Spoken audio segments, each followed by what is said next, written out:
Live or is it Memorex? Okay. Excellent. Thank you, Holly. Good evening, everyone. I'll call this meeting of the Nantucket Historic District Commission to order. Tuesday, January 31st, like that, blink your eyes. It's already February. A little bit after 4 p.m. Oh, let's see. Any public comment? Anyone up on the television? Okay. Commissioner comments? No, just, I thought we were going to have a discussion, but what, are we having a meeting on Thursday? Yeah. We do it then? Yep. We do it, okay. We called it especially so we could have a discussion. Okay, So we'll be there and on Zoom. Commissioner discussion. Is that okay? yeah. Okay. Fine. Let's see, enforcement violation, 5 Broadway, unapproved foundation work. This item was not anticipated within 48 hours. Holly, did you want to, is that you or Esme? Billy's actually. Oh, Billy, sorry, the eyes in my back of head still have sunglasses on.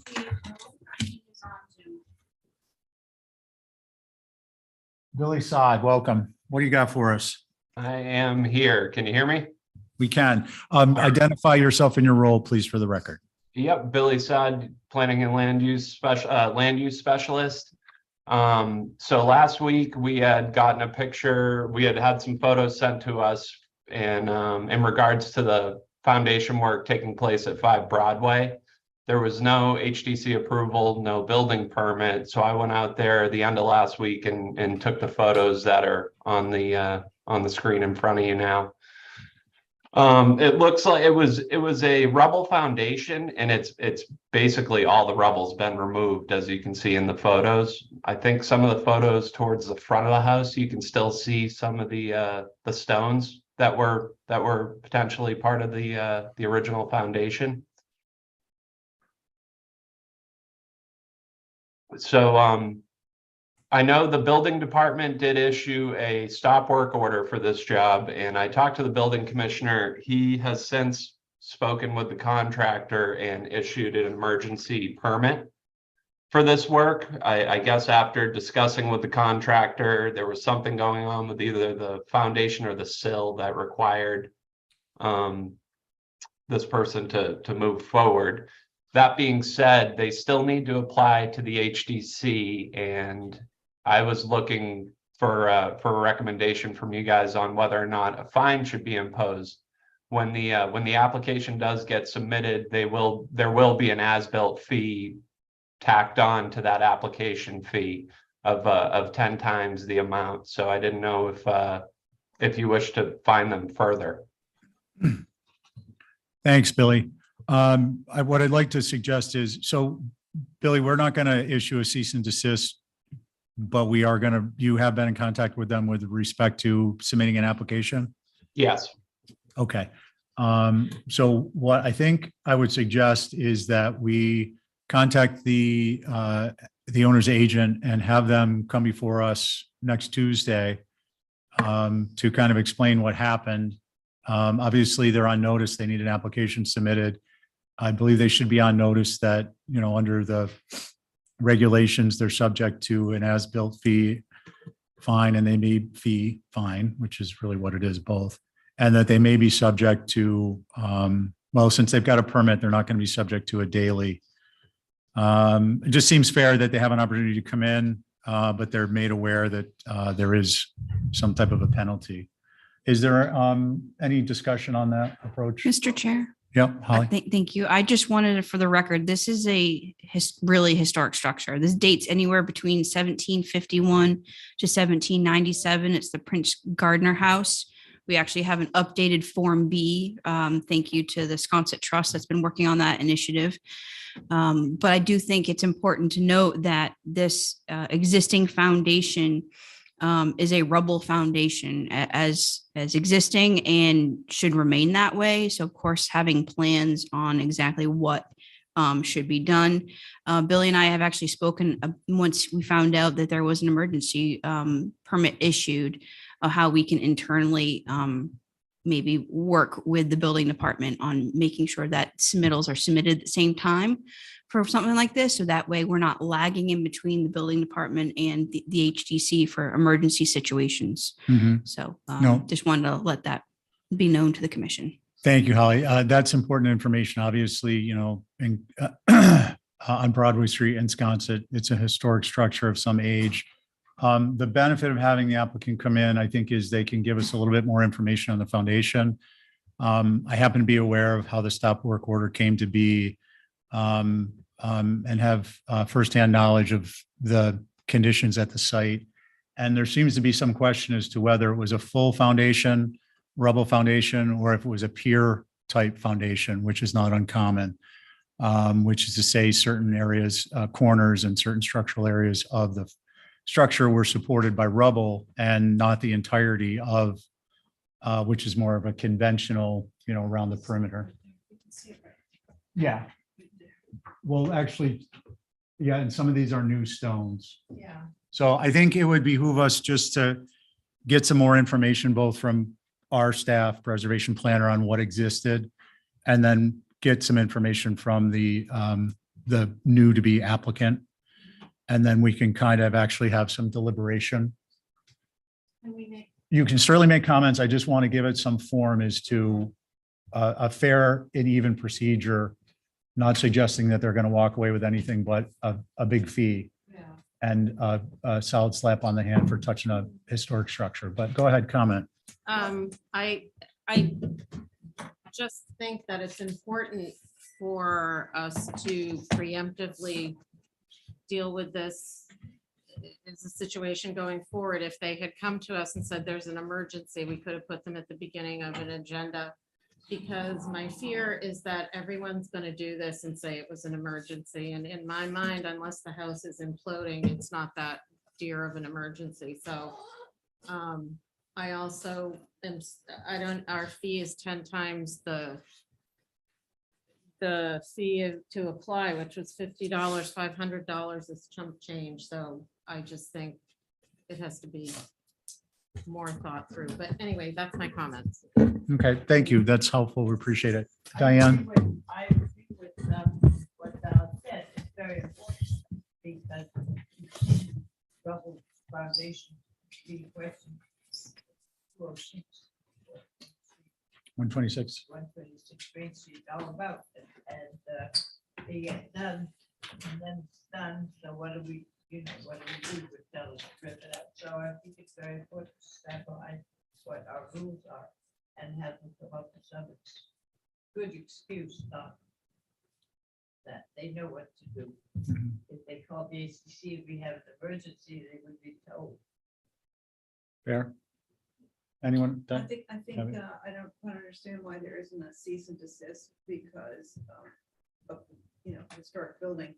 And because touching it any further is probably going to make it worse.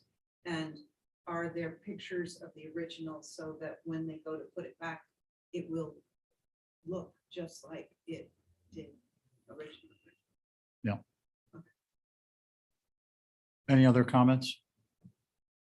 Okay, so Holly, can we, I think as opposed to having, just have someone responsible and given it as the historic structure, can you be sure to get this on the agenda for next Tuesday at the beginning of the meeting and let the applicant's agent, who is the applicant's agent, by the way? Do we know?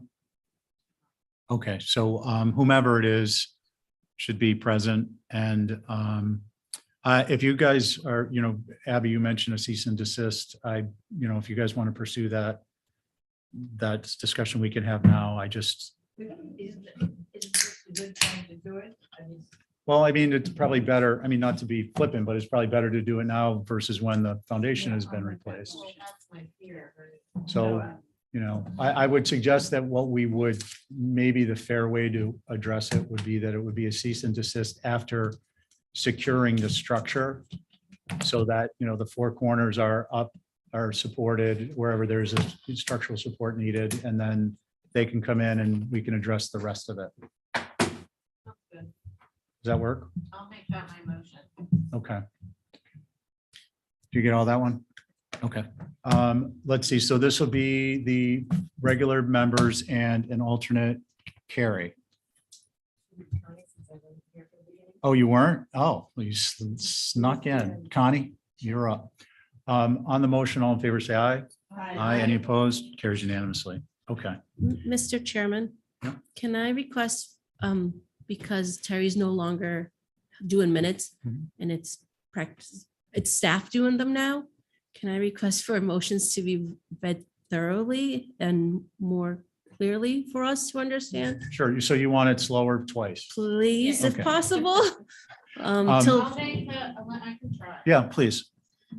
I make a motion to cease and desist on this job with the exception of securing the areas that need Structural. major structural support until we meet with them next Tuesday.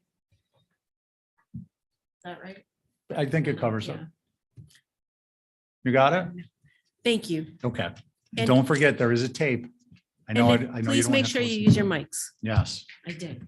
And before we get started tonight into the, I want to back up in my haste to get us started. I don't recall getting a motion to approve the agenda. Motion to approve the agenda. Thank you. All in favor? Aye. All right. So that would be Connie again. Aye. On consents, does anyone need to recuse? Yes. So Jesse, you'll sit. You have hold on one second. Let me just establish a board, please. Jesse, Yes. you're good? Yeah. Okay. So, Okay, so this is consents as opposed to consent with conditions. Are there questions on consents? Ladies. Number 1 through 15? Okay. Can I get a motion to approve consents? So moved. Excellent, thank you. All in favor, say aye. Aye. Any opposed? Carries unanimously. Okay, consent with conditions. I would like, Oh, please, 1 second. I just want to establish our board. Is there anyone who has to recuse? Okay, so Carrie, you'll be on this one. And are there any comments or concerns before we? yes, I would like to discuss or have pulled off number 8. Tiger Lily non-trust at 7 Rogers. Number 8. Okay, so we're gonna hold number 8. Is there a motion to approve 1 through 7 consent with? Mr. Chair, I'm so Yep. sorry. I do need to recuse for 12 Westerwood. Okay, so let the record reflect Valerie as recused for 12 Westerwick and Connie is sitting. How about a motion? Motion to approve. Oh, you can't motion on this one. To approve. You just recused. Oh, you said just for that one, sorry. Oh, Okay. no, I was just, yeah, I just pulled that one Okay. out. Go ahead, Motion Diane. To approve all except number 8. Okay, all in favor, say aye. Aye. Any opposed? Carries unanimously. So number 8, you were opposed. So let the record reflect Abby was opposed to consent with conditions 1 through 7. Number 8, Diane, why don't you start since you, well, first of all, let's determine whether there is a agent. It's Mirka, I believe. I do not see America in the queue. I don't know why Okay. she's here. So we're gonna motion to hold for representation, which could include later in the meeting. So moved, Mr. Chair. All in favor, say aye. Aye. Carries unanimously. I think that was Carrie. Thank you. Okay. Will someone please, Esme, remind me if we see Mirka, if I forget? Okay. Old business, we have 7 Summer Street, Welch Camp Coombs. So 3 members sitting. Hello, how are you? Good, how are you? You Ned? Yes, I'm Ned. Welcome to the HTC, Ned. Thank you. What do you got for us?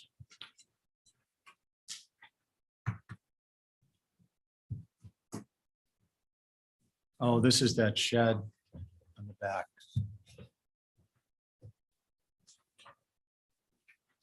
Howard, would you mind moving the people?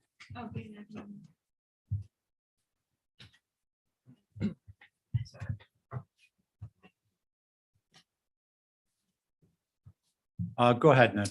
Yeah, so I added some photos and a little sketch so you can see where the shed was. Okay, and would you just walk us through the pictures? Because there was a question, at least in my mind, as to what structure we were looking to put foundation under. It's this one? Yes, And is it the full concrete block, left to right?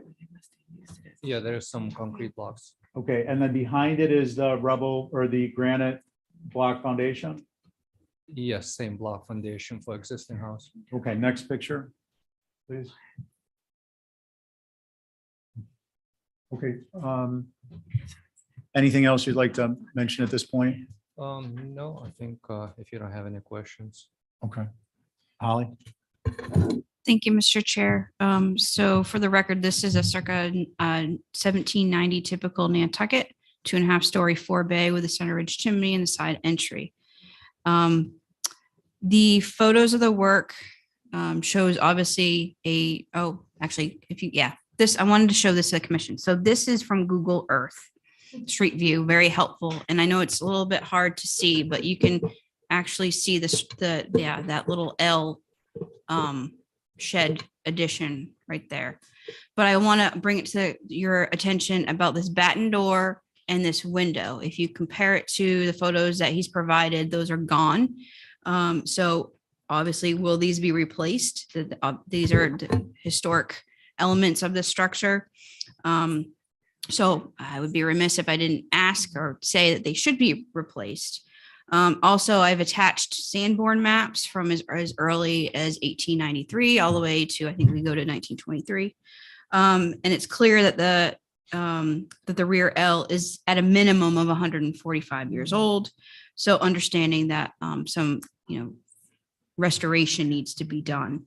And that 12 square foot bump out seems to be more of a contemporary nature, but how contemporary is unknown.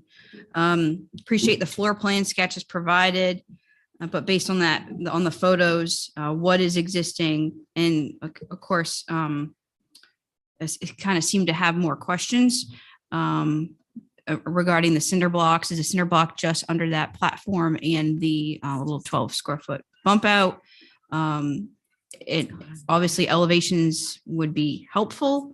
So those were just my comments, as well as obviously the work has been done. So are we to issue fine or not, or we're just trying to work with the applicant? But overall, understanding that rot happens. Yeah, this is a good example. I'm assuming the batten door has been removed to be put back, but Yeah, okay. it's going back, yeah. But the window that was up here, Same thing, it's going back. it is going back. Yeah. Okay. Those would be helpful to have clear in plans, Mr. Chair. That's all. Thank you. Thank you, Holly. Appreciate it. Is there any members of the public? No? Okay. Are there questions at this time for the applicant? It's me, Abby, and Diane. I just wanted to know if the foundation is going back. What is the foundation made out of? Is it the cinder block? There is just like loose cinder block underneath that shed. So I was proposing just putting a pier and doing a like a wood framing under, because the deck itself, it needs to be replaced too. That you can see on that sketch. Next to the shed, there is a wooden deck. I'm not quite clear on that. No, I'm sorry, could you repeat that? Sorry. Next, so yeah, you see that wooden deck that's gonna get replaced. So that would just go all the way underneath that shed, and that's where the shed would sit on top of that framing. So you're going to replace the foundation from the leftmost point under the left corner of the shed to over here underneath the piece of plywood? Yes, that's correct. Okay. Does that answer your question? Well, so the foundation of that little L shed, is that going to be shingled down to the cement block there, or is it going to have Just a cinder block foundation? I was hoping just to do pier and just do like a trellis to cover that.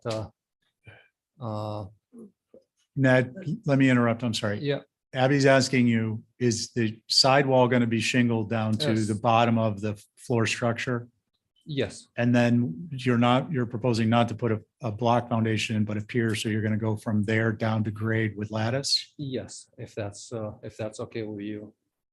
Or, It could be block if that's the problem, but Well, we'll let her yeah, think through what she, yeah, I just, and then going further along in towards the center of the building, all that foundation is that going to be touched or left? there is no foundation, that just wood. Well, so so I'm not sure about. can we go back to the picture that shows, sorry, Abby, can we go back to the picture that shows the shed? I want to remember this one. This artist. Yeah. I was gonna ask, is that oil or watercolor?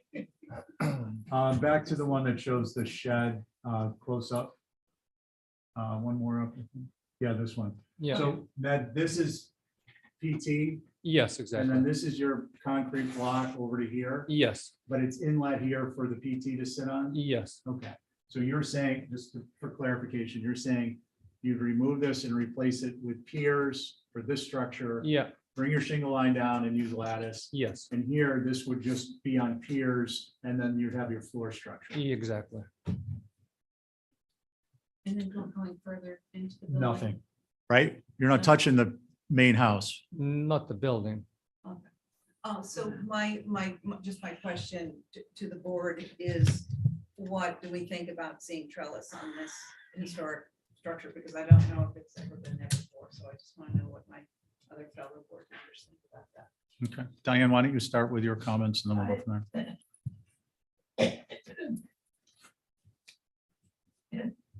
What's going to be underneath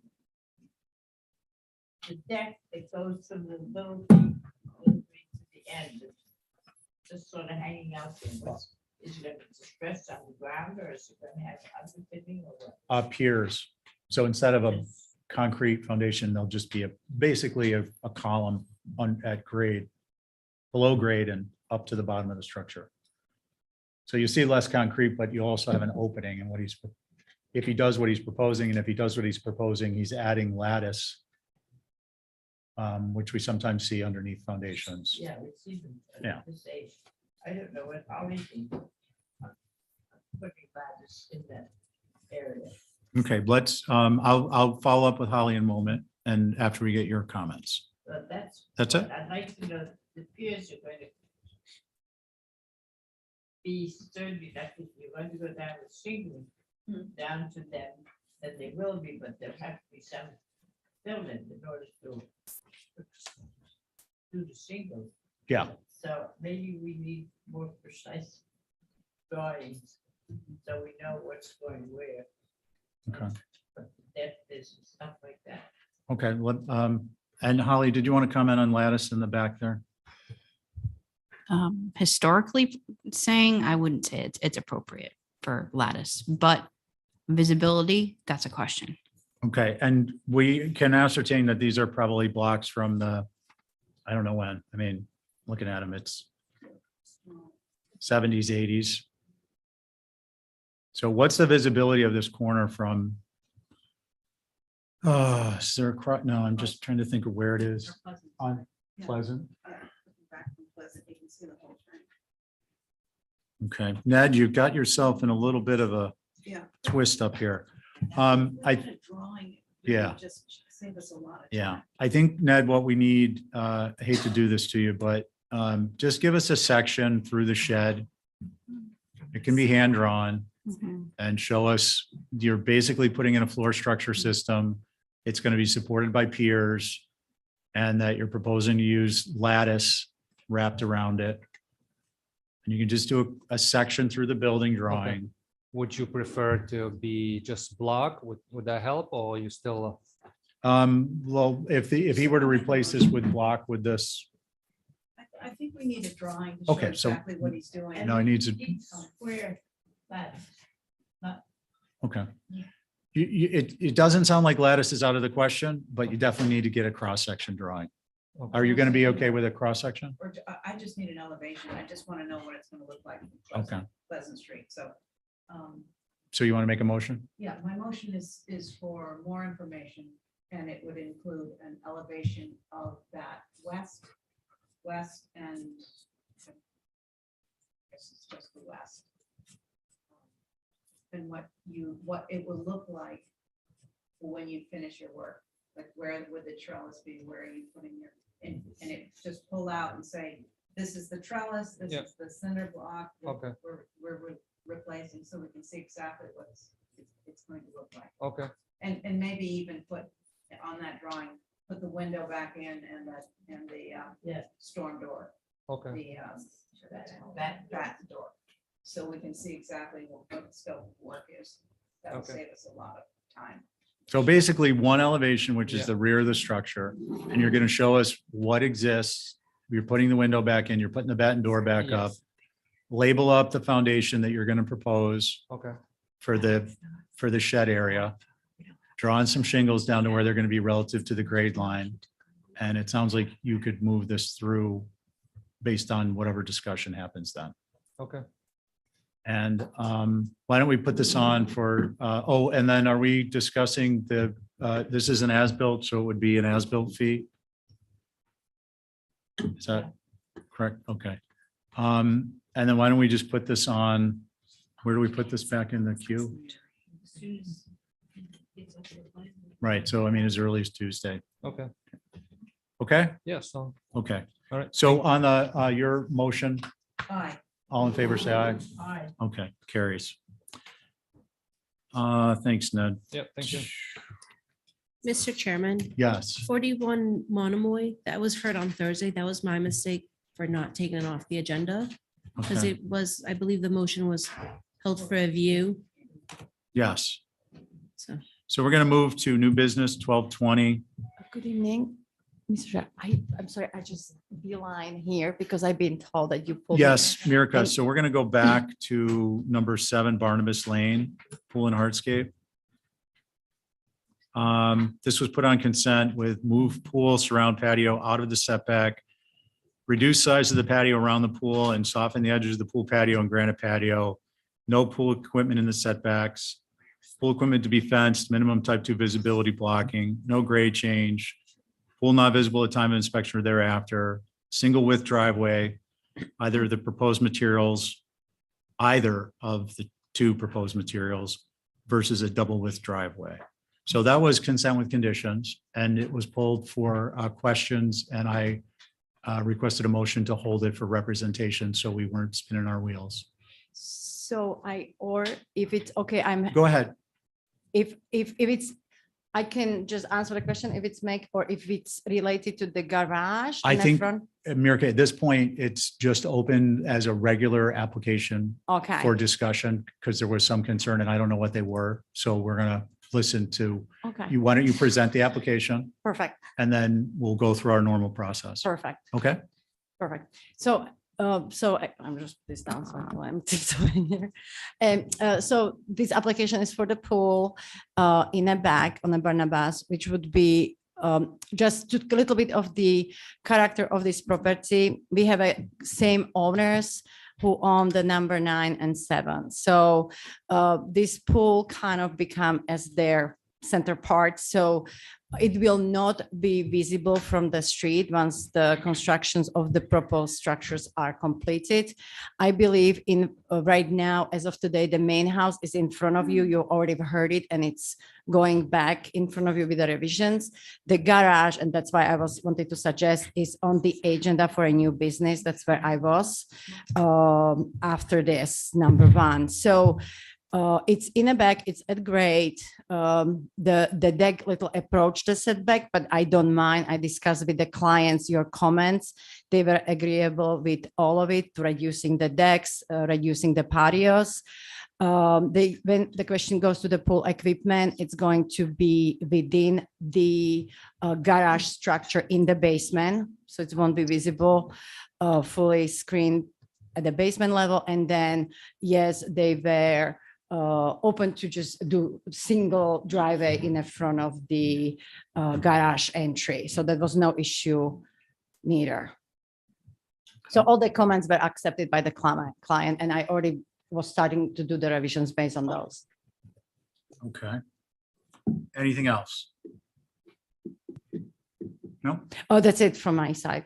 Okay. And it just, I'm sorry, and quickly just to the material selection, we were using the brick in the front to kind of connect to the rest of the neighborhood to make more appropriate character. And then we are transferring to the bluestone and the decking in the back, the pool deck at grade would be there. Okay. And when you say in the front to connect, I mean, the front door entry between the front door and the garage, kind of gotcha, that walkway there. as yeah. opposed to the driveway itself. A driveway itself would be the Belgian blocks set tight or with the little green joints to soften it. Okay, thank you, Mirka. Holly? Thank you, Mr. Chair. Actually, through you to America, are there any other driveways off of Barnabas that have the block, or are they brick? So there is every driveway you can actually witness. And I actually had that study for my clients because they were entertaining what else we could do. And the options, there are Belgian blocks right next to it, few of them. There are a few fully brick. There are a few actually combination of the Belgian block and cobble. There are a few just as strips with the lawn between. So the truth is, there is a sample of each of the alteration. Okay. And and that's where you see that the red car, that's their neighboring property. So they just wanted to make it a little bit different. So instead brick, we were thinking, and they just want to make it more green looking. So we thought maybe the trucks could be tight Belgian block with the little greenery along the trucks. So it looks more like a green parking than just the Belgian block, totally hardscape. So that was the idea behind stretching the joints. Okay. Holly, any other questions or comments? Other than refining it down to one parking space and based on whatever they come up with versus the proposal or what the commission comes up with, I have no concerns. But I see Mickey has his hand up with Okay. HSAC comments. Yep, Mickey will be next. Thanks, Steve. You know, neither the house nor the garage has been approved. You haven't even seen the garage yet. And it just seems that things may change on both of those regarding the landscape. So I thought it would make more sense to have this project track with the approvals of the two buildings, because there's going to be some changes, I suspect. Any other comments? Well, okay, so if if it goes ahead, we would prefer that the driveway be brick and not granite, and 1-car width, which you've already talked about, and the randomly spaced granite pavers between the house and the garage are unusual. They're not appropriate for landscaping materials in this area. So that's it. Thanks. Okay, no, thank you, Mickey. I appreciate it. Is there anyone from the public on the, okay. Questions? Val? I don't have a question. I was going to suggest waiting till at least the garage and the house were approved because I do think there's significant changes. Okay. My position on that is I'm not going to argue it. I think, you know, if we proceed with something and it gets approved, then the applicant is in jeopardy. So what's a motion? And I have something to say. Not if we're going to hold this. I don't want to get into discussion. We're going to have discussion again. It doesn't make any sense. Yep. Yeah, motion to track? Sure. Okay, Jesse, you're on this. I second that motion. Okay, well, it'll be all in favor, say aye. Aye. Any opposed? Okay, that carries unanimously. Thank Mirka, you. thanks for coming in and explain it. You'll get another chance to do that. Okay, we are now moving on to new business. Lisa? 32 Hulbert. Administration change. Where are we in the rotation? Connie? I'll make it a little bit easier for me. Thanks.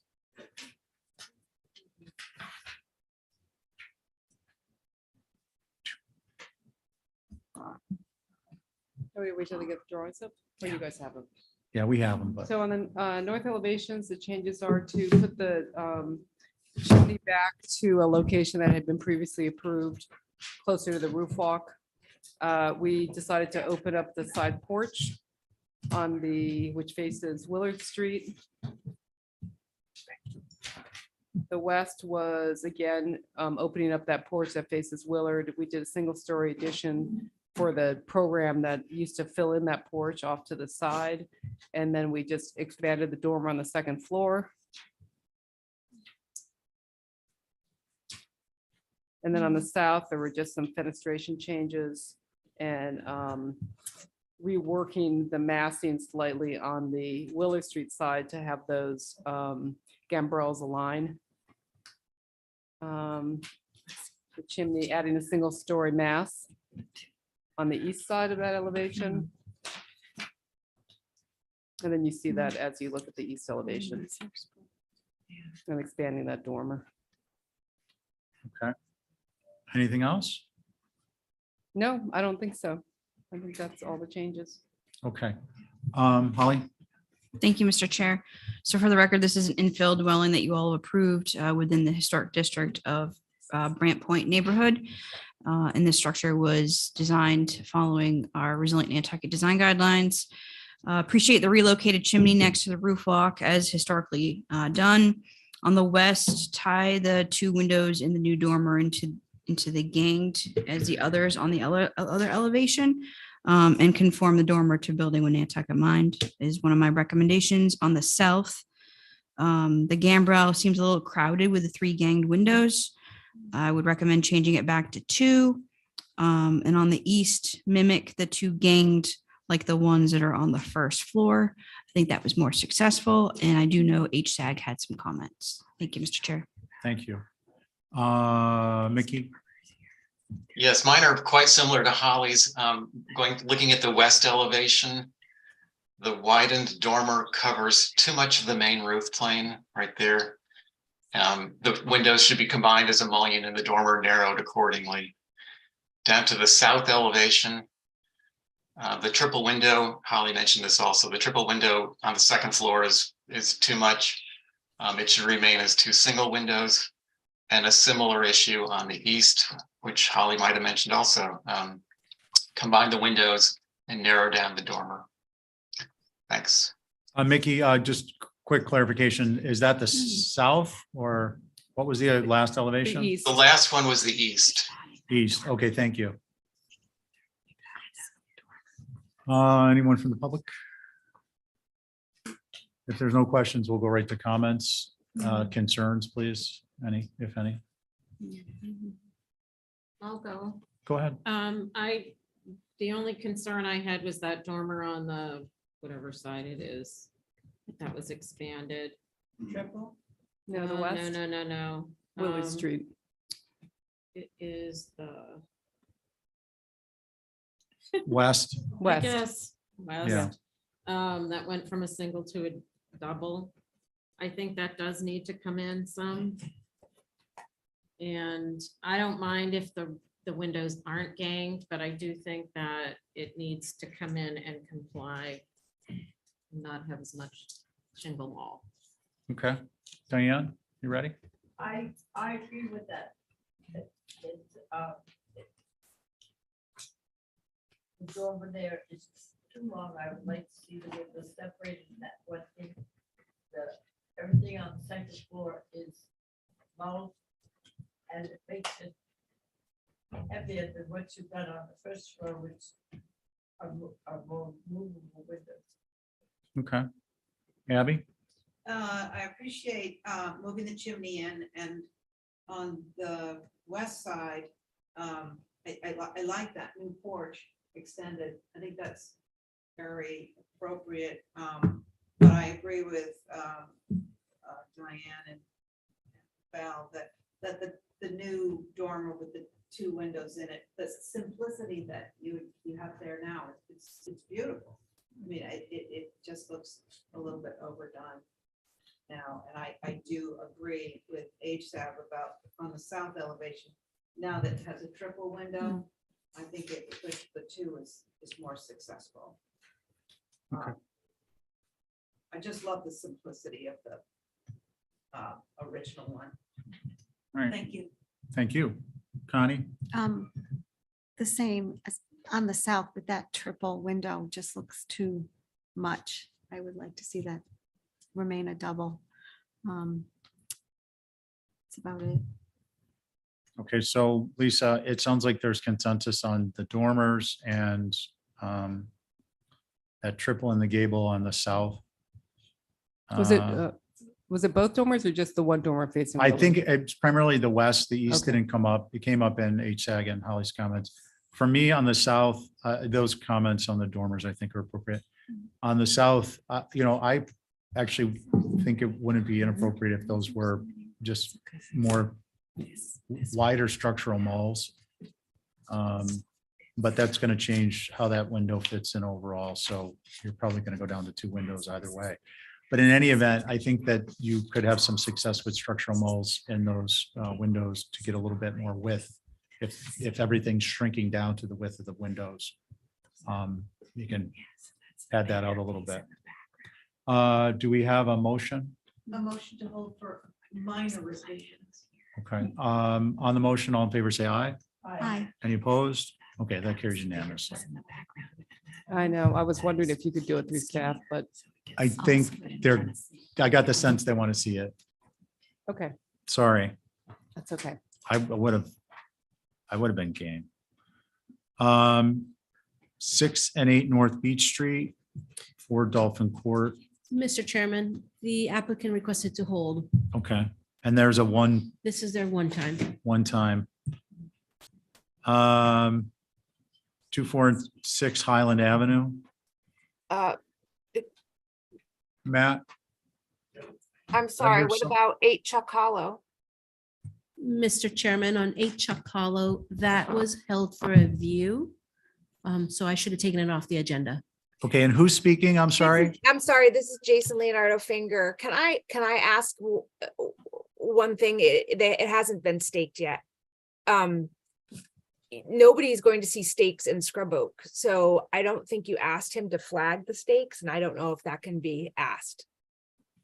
Jason, Joe, I mean, just procedurally, we really can't get into it, but I will point out that I asked for orange stakes on the corner of the orange and blue. So the patio is orange and the pool and spa are blue.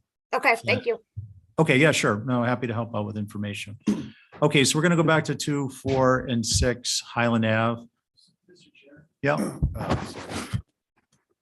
So there was some letters from the neighbors, and I think that they were based on the initial submission for 2, 4, and 6 Highland. We resubmitted the revised drawings. There's a deed restriction that we learned about kind of later in the process, which is on us. But we did we obviously resubmitted the revised drawings, and we actually sent them out to all the abutting property owners. If they wanted to take some time and come back next week to review them, I just wanted to kind of put that out there for them. If it's in the interest of the neighbors, just want to throw that out there. okay, so let me get some clarification before we proceed. The drawings that we currently have are the resubmission? Yes. Or- Okay, Yes, and are you prepared to present tonight? I could. Okay, well, just information. And you mentioned that you reached out to neighbors. It's really not our concern other than trying to figure out how to proceed with this. I presume they're the neighbors who sent letters? Right. They were concerned, and they were specifically referencing this deed restriction. So we had, prior to their letters, we had already revised the design, but then just as a reiteration, we sent them the drawings and said, just so they had an opportunity to review them. And the only reason I'm suggesting it is because just to give them some time to review them. So we're not spending time tonight talking about something that is not happening, if that makes sense. Like if they're, But the drawings we have are what? you Yes. proposed. Okay. Yeah. So, Mr. Chairman. yeah, please. I don't think I ever updated the new drawings on the view packs. And Holly? Through you to as I do remember receiving something from Matt's office, but it was for the relocation of the structure based on the restriction that was provided. I didn't see any revised elevation drawings. If there was revised elevation drawings, then I did not see that in the email that was received. they were revised. So with that, Mr. Chair, if I Okay. could, just so that everyone could get kind of caught up and not waste the board's time or the neighbor's time, is it Yeah, possible Matt, to push it to next week? No, that I just, there's this one item that we have a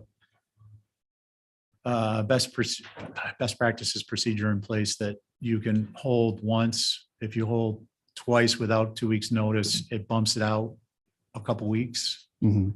And the idea there is we want abutters and neighbors, interested parties to have ample time if they want to be prepared. And so that they're also not showing up to a meeting perhaps with council and wasting resources in that way.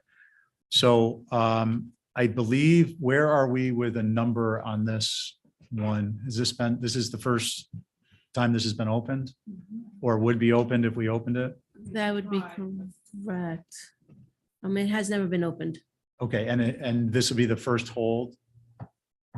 I believe so, yes. Okay, so you get one hold, and then after that, if it's not without 2 weeks' notice, then not to be punitive, but it's just. That's fine. I mean, it I think slides it the off. primary intent ironically is to give the neighbors the chance to Right. review it. Right, So right. I don't want to be penalized for being, Yeah. to trying to give them more time, No, but I'm fine with that Okay. if you are.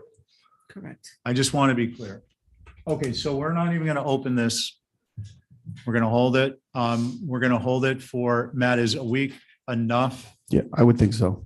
I mean, I sent them out just to, The only thing I proactive. would request, and it's an informal request, is that you be sure that, they all may not agree with it, the folks who sent a letter, but confirm with them that they received it. sure, I did hear back from one and they Okay. said, thank you, All right. but not all of them. So I mean, just in the interest of if we're extending this for them to be able to have received it, if you could double check, because it is only a week. If it was 2 weeks, I'd feel less inclined to request that. I'm happy to do that. Okay, all right. So we don't need to motion on that. We didn't open it. There's also, Mr. Chair, Yep. 41 Monomoy that I think. 41 Was- Monomoy was my understanding. We had requested a view and that, so wouldn't be open tonight It's, because that was Thursday. yeah, it's listed on the, Yes. but did Yeah. it hit it yet or no? Did he get there It yet? was an error Oh, because All right. we're requesting a view and not everyone's viewed it yet. gotcha. So Okay. it'll come up on next week. Okay. Okay? All right. Thank you. All right, thank you. All right. Process. Old business. January 3rd. Is 10 York, doors, windows, rear mass change, Thornwell Design. Okay, so we're gonna go, take your time. We're gonna move to 10 Lincoln. Actually, we'll hold because there's 4 of 5 of them. Okay. 3, 4. Waiting, can I ask a question? Yep, but right after Abby repeats hers. Oh, yeah, so did we tell the people in the line that 246 Highland is being? Yeah. Yeah, yeah. Okay, Luke, Mine was a Hey, procedural thing, but go I ahead. can ask later. no, go ahead. If someone makes changes like that, I think they should check online to see what's posted. Because we all reviewed the plan that had been sent in. Right. And I'm not sure where we stood on that, like sending things in at the last minute, changing it up. I had So looked at not- it last week and made all my notes, and this is nothing to do with staff. This is to do with people sending them in. And then also the comments from HSAG, if they're allowed, are not reviewing the proper. Do you see what I'm saying? Right, so we have, Matt, I didn't get into this with Matt. We're gonna take a slight divergence. I didn't get into this with Matt because we agreed to hold off. But the best practices we put in was, if you have supplemental materials, as long as they're de minimis, they're, minor in nature, they're acceptable. If they're a major change, such as structural ridge lines and porches and so on and so forth, then they're not going to be accepted. And then the result of that falls on you as the applicant's agent.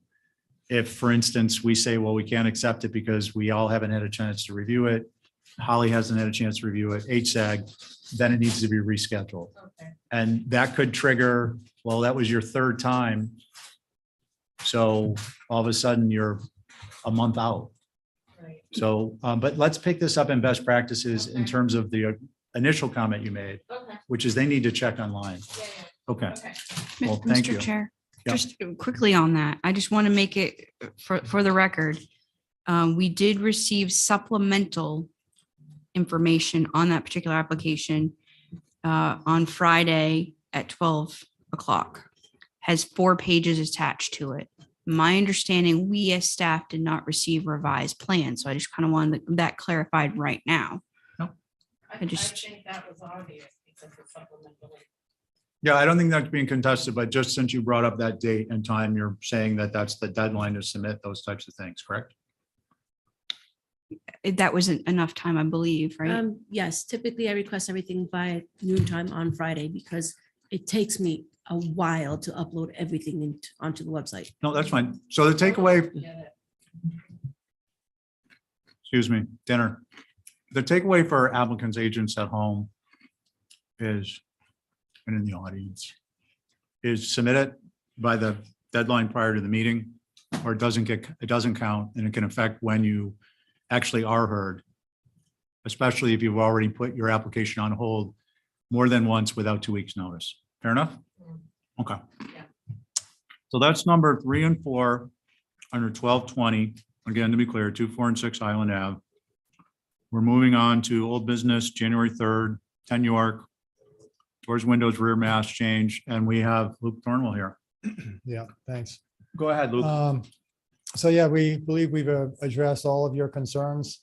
On the north elevation, for the main mass on the right, we made the upper windows similar to those below as requested. The left-hand mass that's far in the rear, actually. I think the request was to simplify it. I had a fill-in porch sort of effect on the front. And so I think the thought was to make this simpler, maybe more Quaker-like or something. We essentially moved the upper gable forward, and but the base stayed where it was. The connecting roof between those two structures, we raised so that you wouldn't see the balcony behind, and so that worked quite well. Again, the original concept behind this was that a cottage, and there had been originally a cottage with a main house that was at some point in time connected. That's the basic concept. But again, we think this elevation, which is the one most visible, has been simplified. I would note that there was a door on the left side of this that we've pulled sort of more out of line to simplify the mass. So there you can see on the left, the small mass, you can see the original line that was a porch roof. That's now just been filled in as a simple mass. And the upper windows on the right mass were made bigger.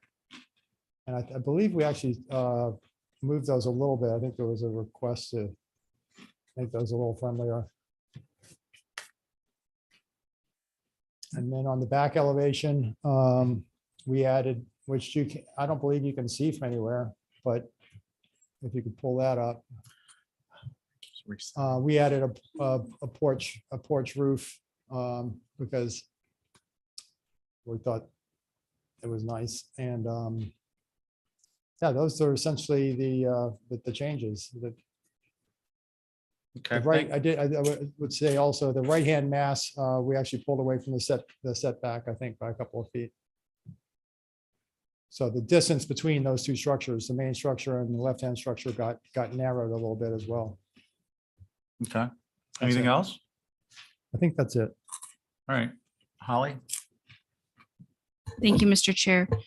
So for the record, this is a vacant lot infill within the OHD. Appreciate the window changes in the main mass of the 3-bay E forward. Still have concerns with the connector and additive massing as an irregular feature, but appreciate the change in the roof pitch and the connector to hide the deck rail. Appreciate removing the dormer on the east. Still believe that the proposed additive massing is not appropriate as proposed. It may be more successful by adding a 1.5-story bump out on that second mass as traditionally done, eliminating that strange progression in the mass of 1 story to 1.5. And the atypical second story access stairs may be visible from Cottage Court, which is a way that's been in existence since the mid 1830s. All French doors, double and single, should be 12 light with kick panel. It's noted at the west elevation it will be difficult to see past that second mass. I believe that there are ways to achieve the proposed program and follow building with Nantucket in mind in the historic precedent. So those are my comments, Mr. Chair. I do believe that there are also HSAG comments as well. Okay, thank you. Mickey, you there? I'm here, yep. Go ahead, Yeah. please. So could we look at the east elevation?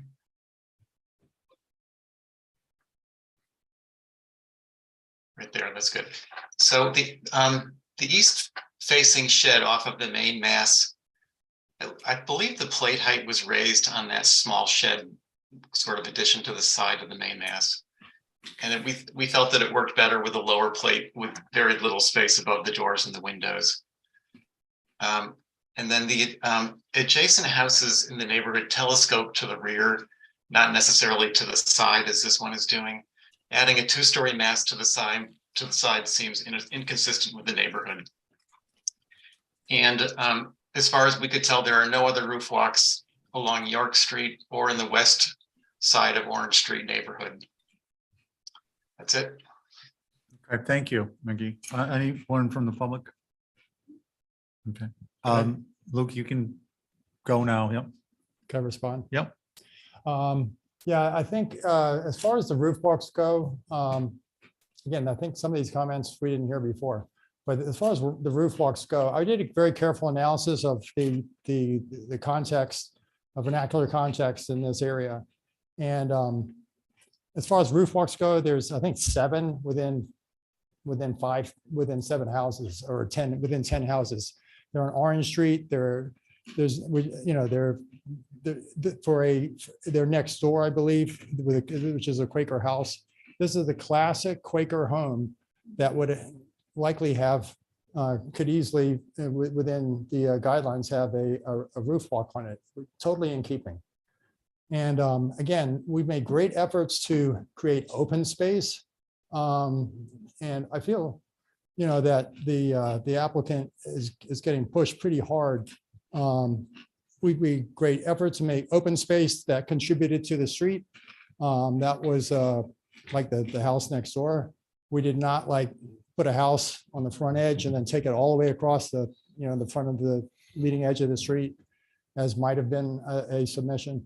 So I'd ask you to consider the benefits of what this does and its visibility, because its visibility, and I hate to use that word, I'm actually proud of this house. I mean, I think it's going to look really good in its context without using the word you can't see it, because I think you're going to see it, and it's going to be totally in keeping with in-town houses in general and how they've been allowed and developed in the past. Thank you. Karen, thank you, Louis. Questions, or we can just go right into, anyone has concerns who'd like to start. Jesse is sitting on this with the elected members. Go ahead, Abby. For starters, I appreciate the design. You've really crammed a lot in there, and it still looks historic with additive massing. But I do think the left-hand side is talking a little bit too loudly. And taking away from your main mass, which I think you did a good job on, except that I think the transoms of the front door are a little bit horizontal. On the left mass, I think on that first floor, if you were only to have 2 windows instead of 3, that would sort of tone that down. And I think you could also play maybe the front of the main house is clapboard, but the lesser mass is shingled, making it a sort of a secondary. It's just a thought. Otherwise, I think you've done a great job disguising what's going on in the back by some of these things you've done. So that's what I think. Okay. Thank you. Thank you, Abby. Diane? I think that we have this thing, I don't know, we used to call it pretty much that in order to put a roof walk on, we had to be able to show that it had one prior to this in history, that as far as putting. Huh? It's an info. Right, but I don't know if that changes the rules or not. Anyway, that's just a thought. I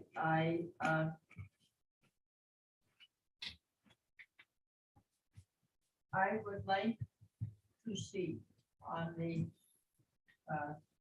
east elevation, I would like to see those 3 windows on the left-hand side of the front door to be two. And on the second floor above that, the B window, is that going into a bathroom or something upstairs? I'm sorry. The B window on the second, East elevation. The small window. yeah, The small window, it's bathroom window. okay. I just wondered why it was.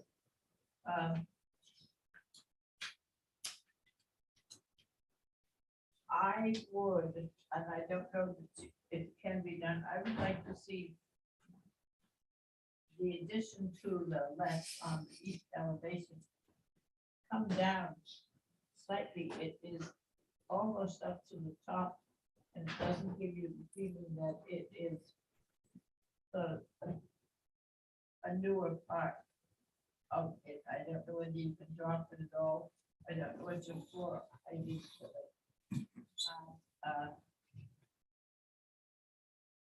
Pick it up.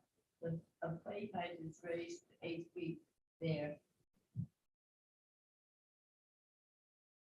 I would like to see it just come down somewhat, so it's not in such competition to the main elevation.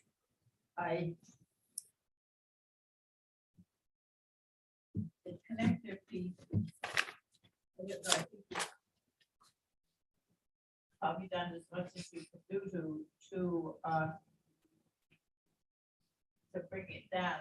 Is that a flat roof along on the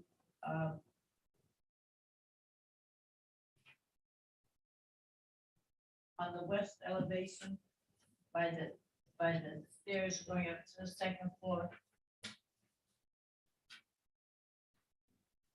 Is that a flat roof on the connector piece? Flat roof, no. No. The porch? Looks like it's a porch. It's like a cell box going down towards the street. Yeah. Yeah. Okay, All right. and I'd like to see, I don't know, the sun, I'd like to see the 2 windows up in that gable to be separated. You have you've got plenty of room to separate them out. And that's what I would like. Okay, thank you, Diane. Thank Val? I really liked this. The first time, my only comment was the pitch on the addition. I think for me, the first rendition looked much more subservient to the main house than this does.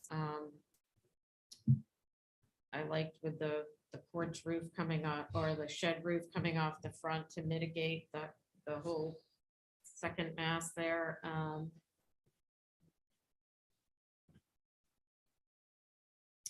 Yeah, I like the first one. I agree with Abby about the transom not relating to the door below, and maybe the front door could have a little more trim. And in terms of the roof walk, there aren't a whole, I don't think there are any other ones on this street, but maybe that's something you could come back for. But I do think it's appropriate on this style. Okay, thank you. Jesse, you're on this. I think it's a handsome building.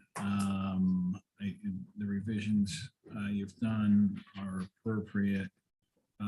One thing that might help on that second mass, I think someone suggested reducing it down to 2 windows on the first floor.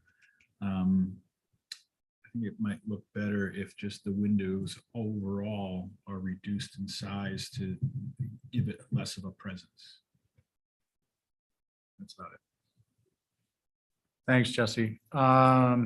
So Luke, appreciate the changes. I too believe the north elevation first submission with the covered porch area helps to soften this gable forward. I think personally, if you had that with maybe 6 inches, 5 or 6 inches out of the second floor to lower that window a little bit and the ridge, I'm saying the window over the covered porch from the first submission. Can we zoom in on this one, the little one? Yeah.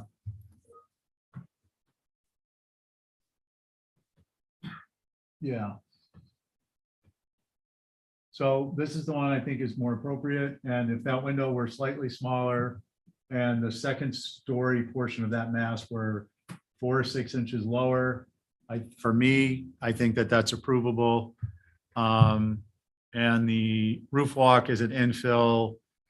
It's certainly, this is the style of home. This is, the proportions left to right, front to back that are all appropriate. Your owl would have to be a little bit taller. I don't think you're 2 feet above your top rail. But and your owl doesn't have any eyes. So I only can see at night. But those would really be the changes that I would be concerned about from that elevation. I don't disagree with Jesse's comments about maybe downsizing the windows on the first floor in that elevation, sorry. And the other ones I think are okay. It sounds like we covered a lot of ground, but there was a lot of consensus. Is there some type of a motion? I have one question, Mr. Chair. Please. I'm just looking at, hold on. The west elevation, and it has a chimney on the roof and then a window below it.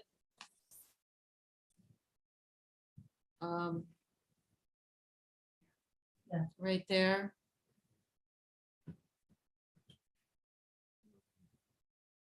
So the chimney, I'm assuming, is not real. Or it's in the middle. No, it's right on the edge of the Yeah, building if you look oh. at the front.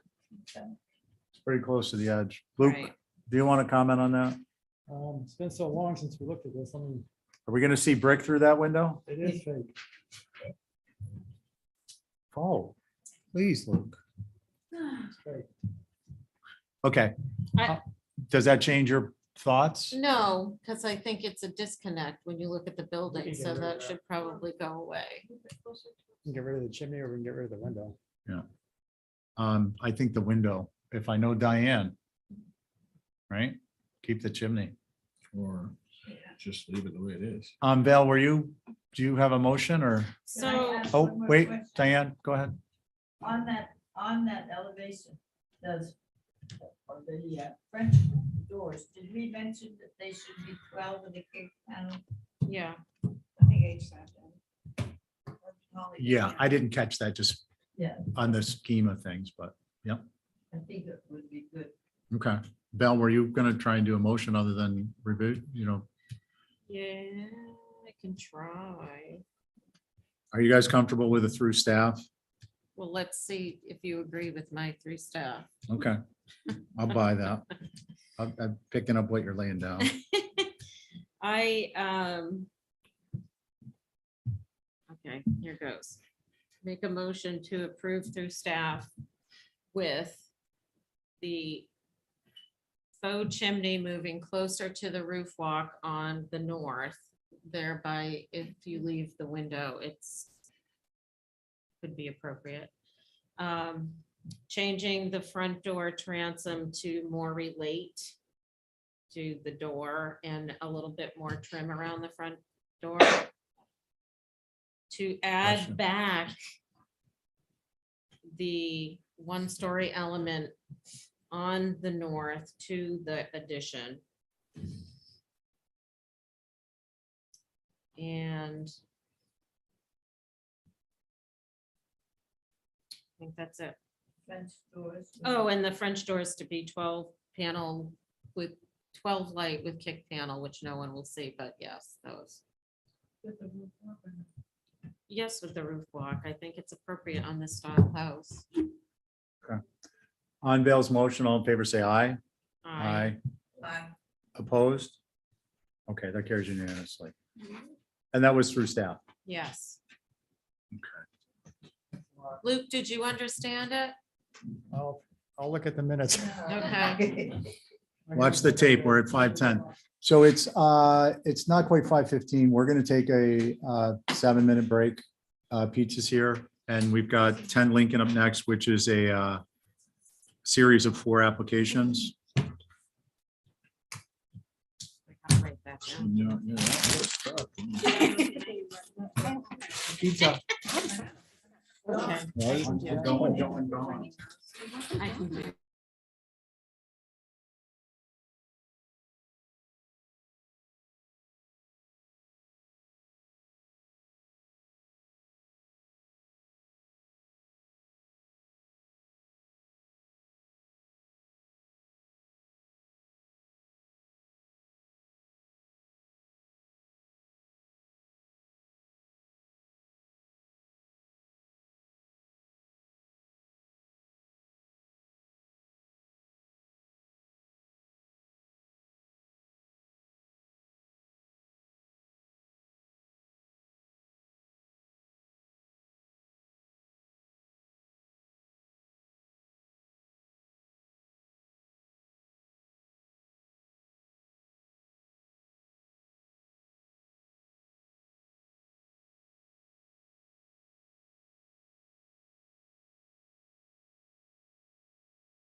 Okay. We are on to 10 Lincoln, demo move off garage. Matt? Thank you, Mr. Chair. So what we actually have three applications here before you tonight. So one is for a new garage. One is to demolish the existing garage. And the third one is for the cabana. Now, the cabana you've already approved. And at our last meeting, the board had suggested the idea of reusing the existing garage for the cabana. So what we have tonight in terms of the cabana application is we submitted a new application. Matt, I'm Yeah. gonna hold you up on that. Can we go one by one? We're on demo move off garage? Or is it part of your? I think it's tangentially related. I'll allow it briefly. Thank you. Appreciate that, Mr. Chair. So basically, the new cabana is what we've done is basically modeled the new cabana design on the existing garage design.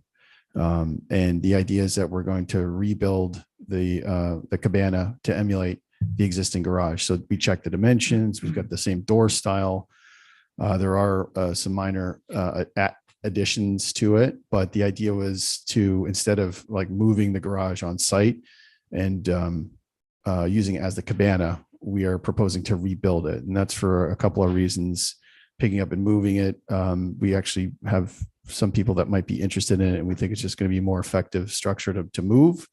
And in the end, the cabana will look identical to the existing garage. So I think they've got that up on the screen for you. So the only reason I give you that backstory is because the first application on the agenda tonight is for the move or demo of that garage. As far as the garage itself is concerned, it's we've determined that it's from somewhere in the range of 1957, I believe, based on aerial photographs.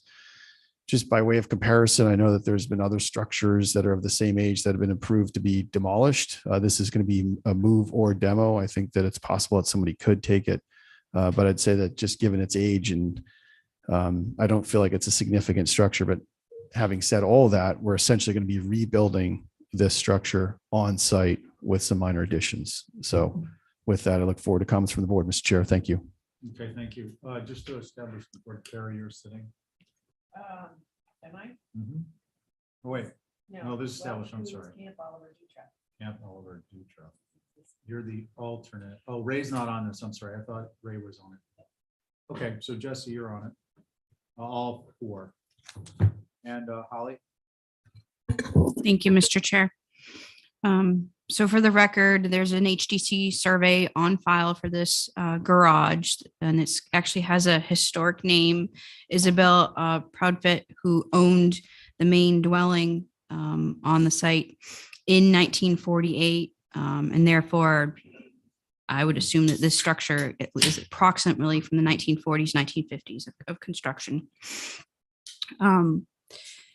I wanted to just, and Mr. Chair, I hope you will indulge me in this. So I just received as ACLG something from the National Park Service on best practices, where you evaluate garages and outbuildings in historic districts. And this will be something that I will email to you all for your future review at your leisure, but I think it's important, especially how we are currently in the works of updating our historic resources surveys. The physical characteristics of historic significance of a district provides a basis for evaluating component structures. A contributing building, site, structure, or object aids to the historic association's historical architectural qualities or archaeological values for which a property is significant, because either it was present during the period of significance, relates to the documented significance of the property, and possesses historic integrity, or is capable of yielding important information about the period, or could be individually meets the National Register criteria. The most common ancillary buildings and structures in urban suburban areas are garages and their ancillary carriage houses, and sheds or specialized structures from small enclosures for firewood to larger facilities for work or recreation. None of these ancillary buildings and structures should be considered unworthy of documentation if they are substantial in size and scale. Not addressing them creates an incomplete historic record. The importance of garages recognizes the impact of automobile travel on suburban development and pays particular attention to the introduction of proliferation of garages. Garages are frequently mentioned in the multiple property documentation form, historic residential suburbs in the United States. I just wanted to provide that little document for your thought. I would be remiss if I said if I didn't say that it's a shame to lose a contributing structure on a lot. I hope it's reused rather than demolished. And those are my comments, Mr. Chair. I will defer. You do have a hand raised, and I believe Mickey may have some comments as well. Thank you. Okay, thank you, Holly. Before we move on, so Holly, my feeling on that is, and I think from the organizational focus committee side of things, is that we would want to schedule a meeting where, we talk about policy on retention of garages and actually have a throated discussion if it will. And if not, we can gain some consensus and then maybe make some policy decisions that are broadcast to the community so that it's not, so that we can be consistent. And I'm hopeful that we're going to pick up the pace of meetings and we're going to have time to do those types of things. And that's exactly the kind of thing that if we can, all be disciplined during the meetings, we can get to. So that's a great example of an important element. Mickey, you have comments? Yeah, a brief one. We have no concerns as long as the garage is being rebuilt, being used as a cabana. Okay, thank you. And the member of the public, could you please identify yourself and your street address? Sure, Chairman. My name is Peter Ernst, Chairman and Commissioners. Thank you for the opportunity to comment on behalf of the neighbors at 11 and 13 Lincoln. Chairman, with your permission, may I comment on all four of the 10 Lincoln now proposals? You may, but I think it would better suit you in delivery of information if you were to restrict it perhaps to the cabana and the garage, which are kind of what are being discussed at this time. Okay, certainly the garage. That's the focus of my efforts. So that falls in line with my exact focus. So I'll just proceed. Thank you very much. The focus of my comments are on the revised public views of 10 Lincoln. There appears to be minor revisions from previous submissions, and I did not observe any elevations that compare current to proposed, including the new garage and the main house.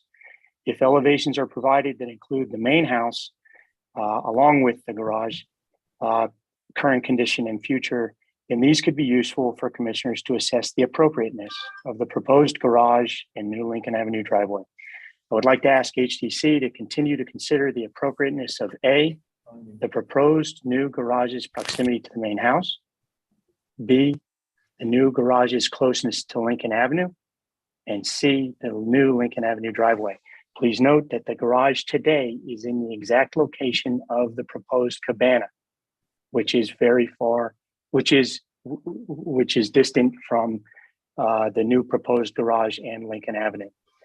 The 4 Lincoln Avenue requests are linked because the proposed garage, hardscape and cabana are placed in the current location of the existing driveway from Capalm.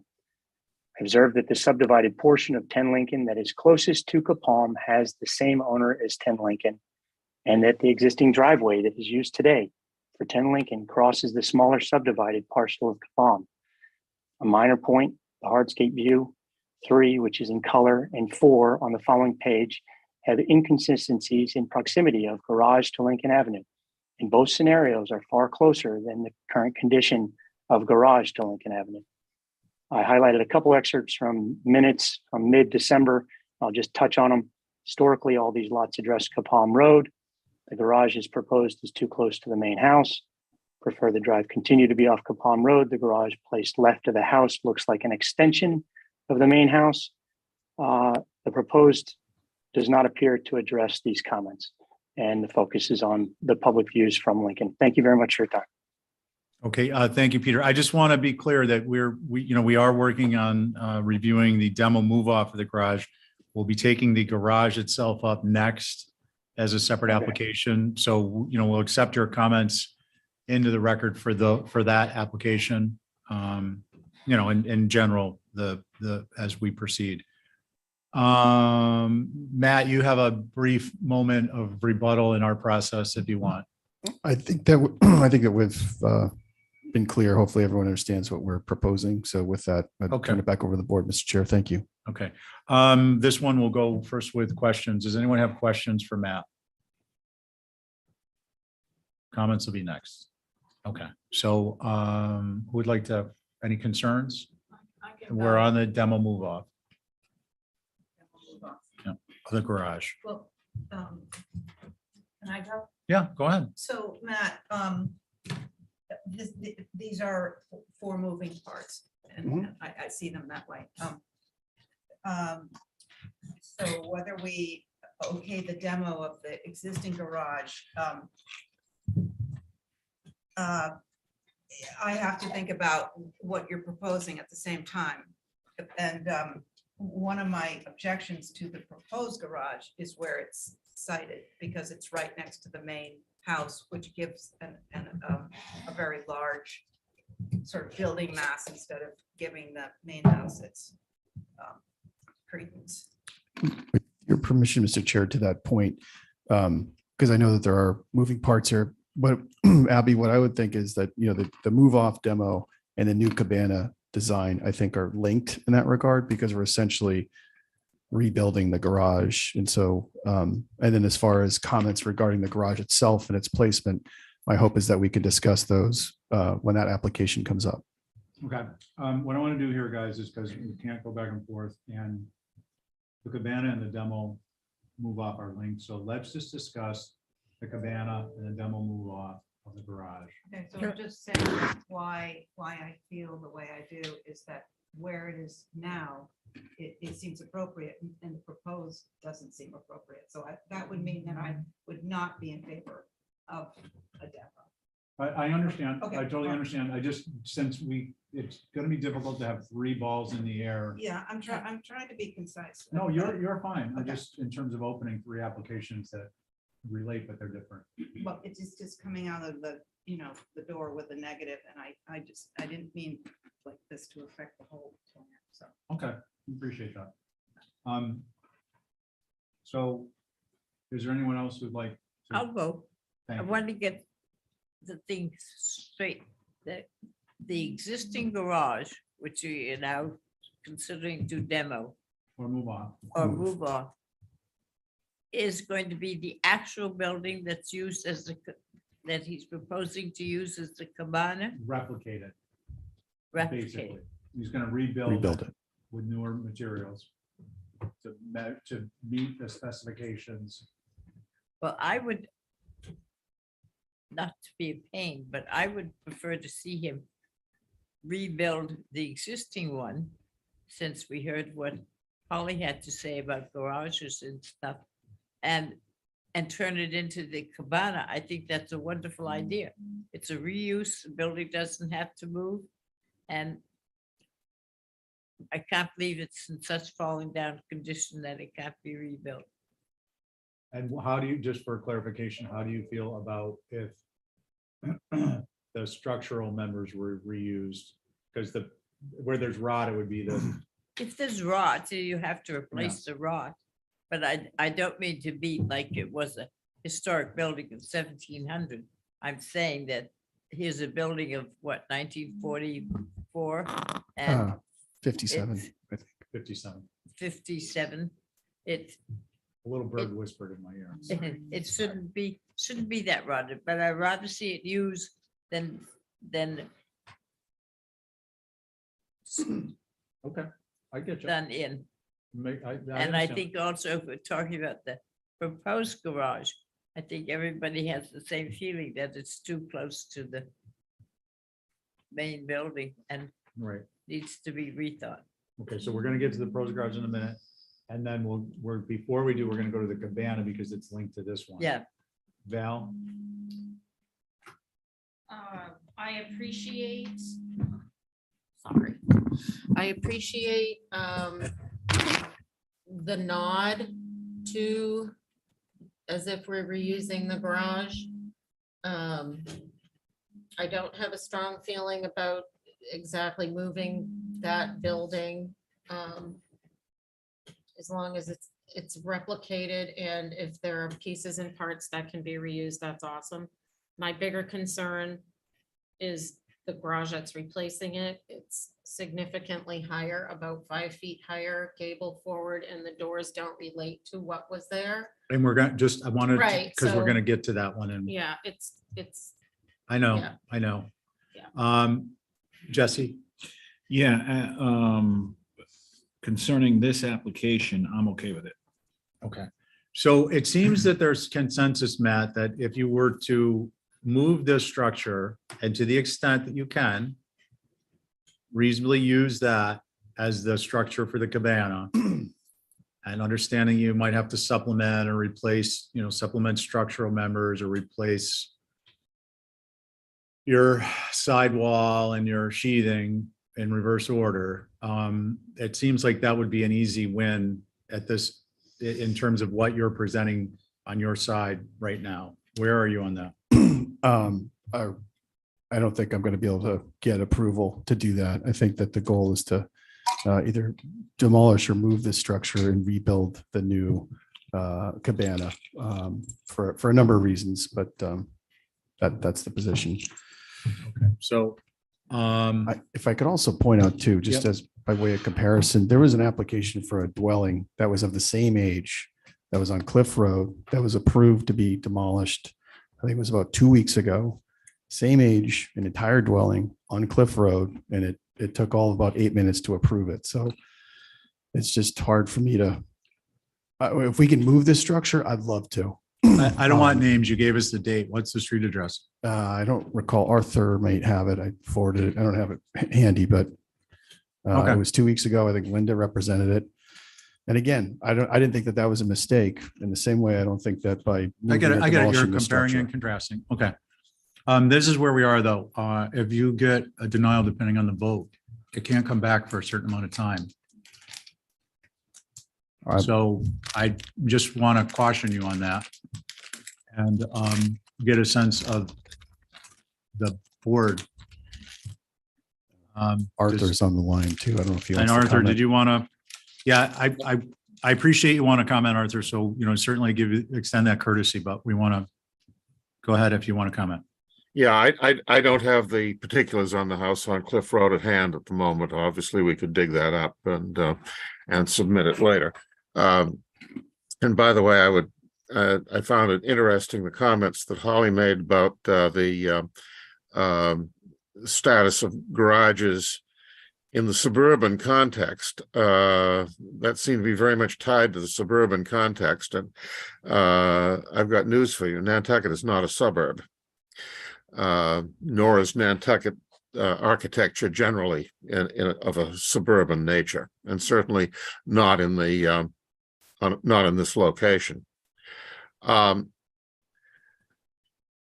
course, I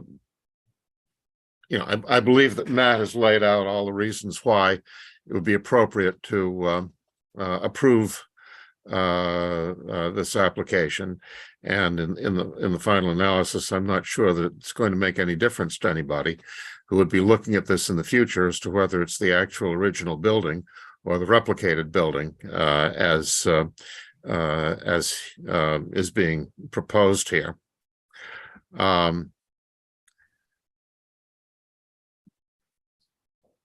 Mr. Chair, I am 78 Cliff inclined Road. to suggest off the top of my head that we might ask that this be held because I think that a lot of what we would wind up doing would depend upon what happens with regard to the other applications that are before you. And I understand the point that they all need to stand separately. So perhaps the best way to deal with the point, you make a valid point, but obviously we don't want to get a denial unless we're in a position where our only alternative is going to be to take an appeal.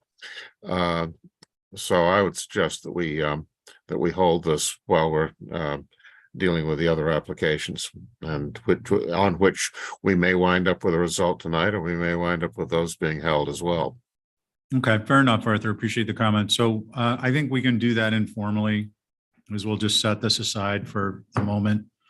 And I think what we need to do is advance to the cabana, Sure. since it's most closely related, and then we'll do the garage, and then we'll see where we end up, whether we jump right into hardscape or we revisit the demo move off. Is that okay with you guys? Yeah. Sounds good. Okay, so Matt, cabana and Esme, number 4. Okay, thank you, Mr. Chair. So as I explained at the beginning of the presentation, so this is a structure that you've already approved. It was a new structure. And based on the feedback from the board, what we did is we took the existing condition drawings of the garage and modified the cabana to meet those same exact specifications, rake detail, footprint, roof pitch, even down to the garage doors. As one addition, we do have this covered space off to the left, which would be a departure from what the original garage was. But again, I think that the visibility of that would be minimal. That's all I have, Mr. Chair. Okay, thank you, Matt. Oh, that was yours. I think. Holly? Thank you, Mr. Chair. I appreciate the nod to the existing contributing garage. I think that's helpful, but I have no further comments. Thank you. Okay, and do we have HSAG? Yes, this is a little confusing because we were under the impression that this was going to be really just relocating, rotating the old garage and rebuilding it in a new location, but using the old garage. So we had no concerns if that was the issue, reusing the old garage. So I'm not sure what to say at this point, though. Okay, so your prior comments, just to be clear, Mickey, your comments about the demo move off are predicated on it being reutilized as the cabana? That's what I thought that they were applying for. I didn't realize he's now saying that we're going to move it off and build a whole new structure. We would much prefer to see the original garage be reused as the cabana. Okay, thank you for clarification. Thanks. Any members of the public? Okay. Any questions for Matt? Concerns? Somebody going to volunteer? Diane? No, I think that's what I thought was going to happen too, with the, using the existing garage and turning it into the cabana, not having taking it down and putting the cabana that looks like the garage. It gets a little silly. Okay. So the cabana has been approved, right? No, we're discussing approving it I now. thought he said that. It was a previous. It was a Previous different design. design. Different design. different Very design. very similar scale. Well, my thought still is the same. I'd like to use what we can of the existing garage and turn it into a cabana. Okay, so I'm gonna ask, I totally get you, but I'm gonna ask that we focus on the architectural design of the cabana for the moment. Right, that's. And but then I we do- can, I, yeah. So do you have any concerns about what they've presented for the cabana? not that I can see right here Okay. at the moment. Okay. Val? I don't have any. Okay, Abby? I'm having a hard time separating everything, so. Okay. You want me to let that sit for a few moments? Yeah. Jesse? I'm okay with it. Okay, and Matt, what's the beam height? Can we zoom in on the upper 2 left and get a height? What's your beam height there, Matt? Is that a 7'6" door? The ridge height, sorry about that. No, your beam at the covered porch area, That's covered patio area. it's gonna be at least 6'8". It's probably closer to 7. Okay, so that's a 6'8" door? Yeah. Okay. I have no concerns with that design. So we can, is there a motion? I could make a motion to approve this as it's submitted. Okay, all in favor of Bell's motion, say aye. Aye. Aye. Any opposed? I don't Okay, know. you're a no. Okay. I didn't come back to you, but you seem to be, No, I, okay. So that carries 4-1. Abby, no. The new garage, why don't we take that up? And then I think before we go to the hardscape, we're going to revisit the demo move off.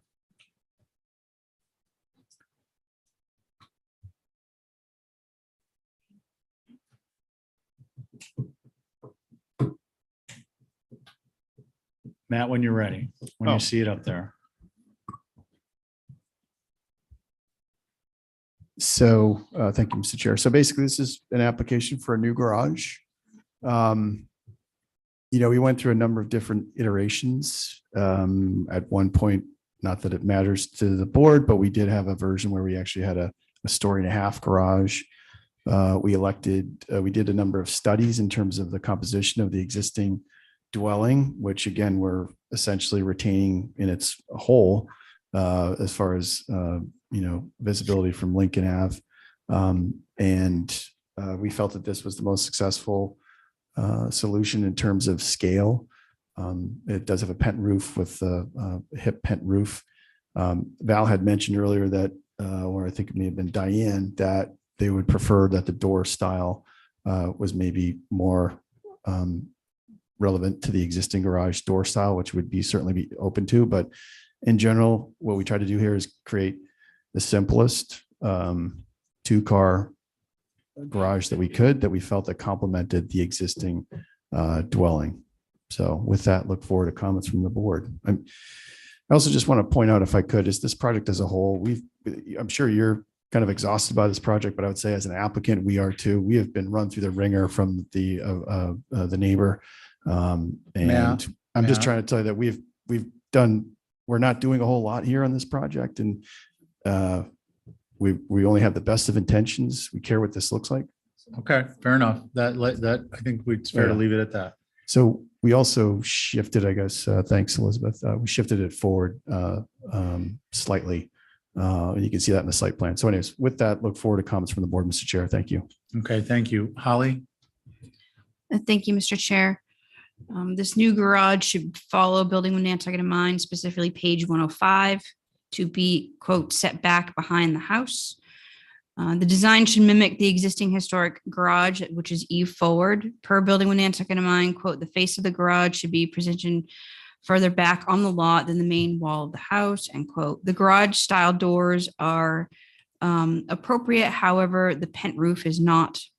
Also, per building with Nantucket in mind, overhead doors is strongly discouraged. I recommend a redesign following building with Nantucket in mind and or utilizing the existing historic garage. Those are my comments, Mr. Chair, and I believe Mickey has comments. Thank you. Okay, thank you. Mickey?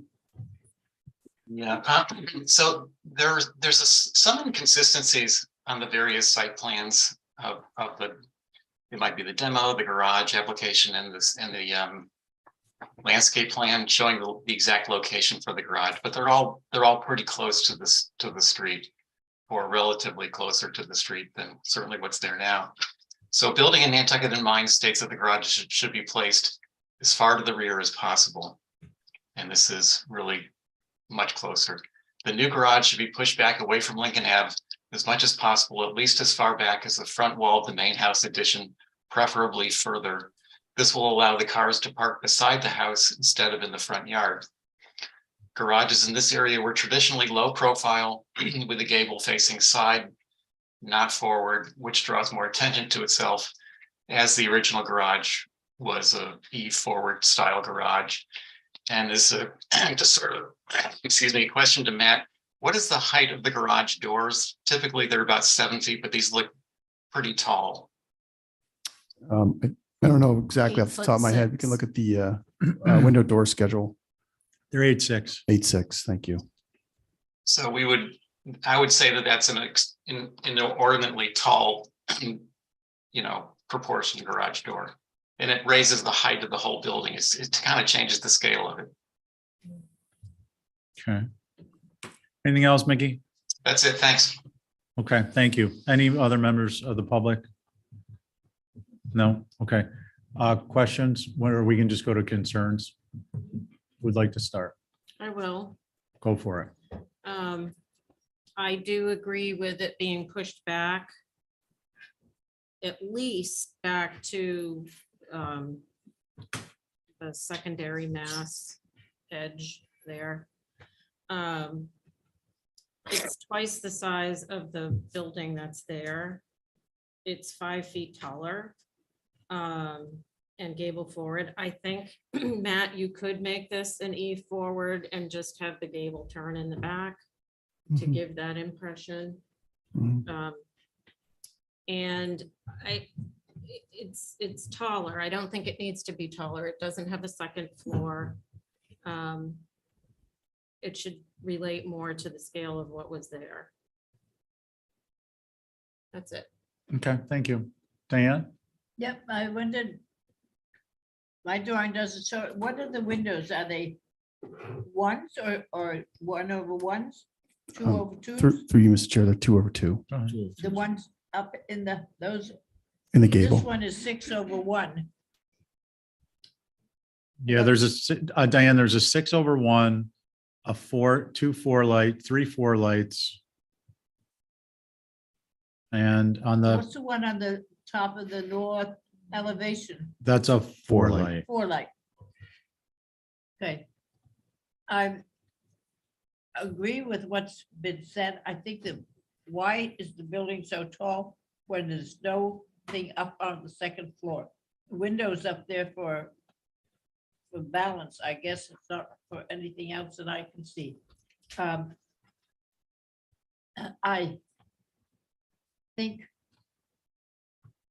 that is the size of the cars. They don't seem to be overly sized them out. I don't know why it's so. That's why it's so. You've got a pantry, a refrigerator, dishwasher, ice, and either a stove or a sink. I don't know It's a sink. what that is, but it adds quite a lot of length to this garage, which and they say they have a pull down storage ladder. I would like to see the whole building come down to what was, if you're just putting cars in and you've got a ladder getting up to the little storage area, you don't need to go up 5 feet taller than the other one. I don't know why we have to have such a mixture of windows of 6/1s. What are the windows in the main house? Through you, Mr. Chair, there's a mix, but there's like 8/1s, 8/2s, 6/1, 6/2. We thought the 4-light Got four was lights simpler. too? Okay, well, if you have some relative thing for it to be there, then it's all right. I take the make it just garage doors simple and have them either open, Mhm. not go up overhead, and bring it down in height considerably, and see whether you need windows up on the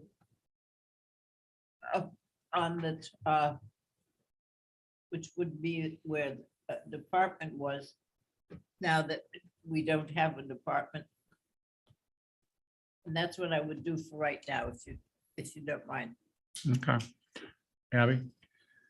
Well, this is the problem that where I would like to see this is where where you're putting the cabana.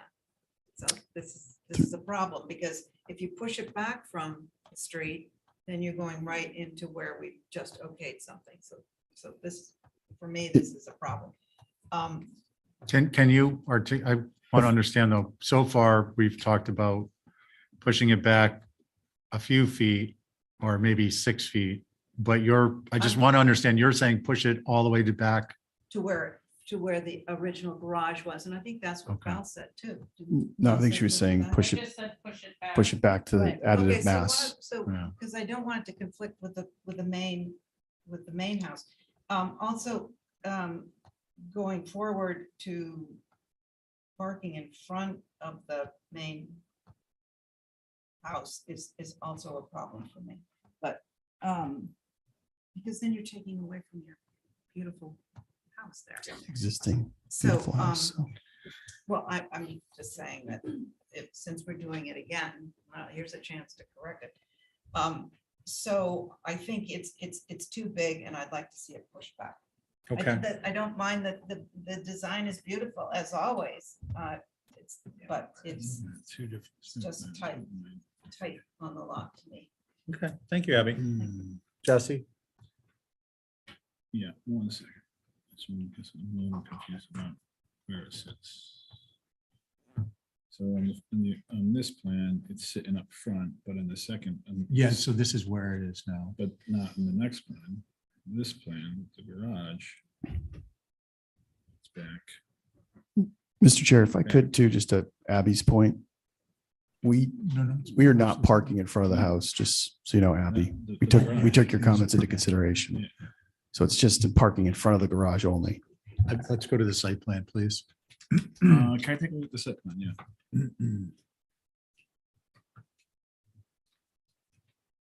No, this is different than what I have anyways. This is the garage? Yes. Holly, can we move people?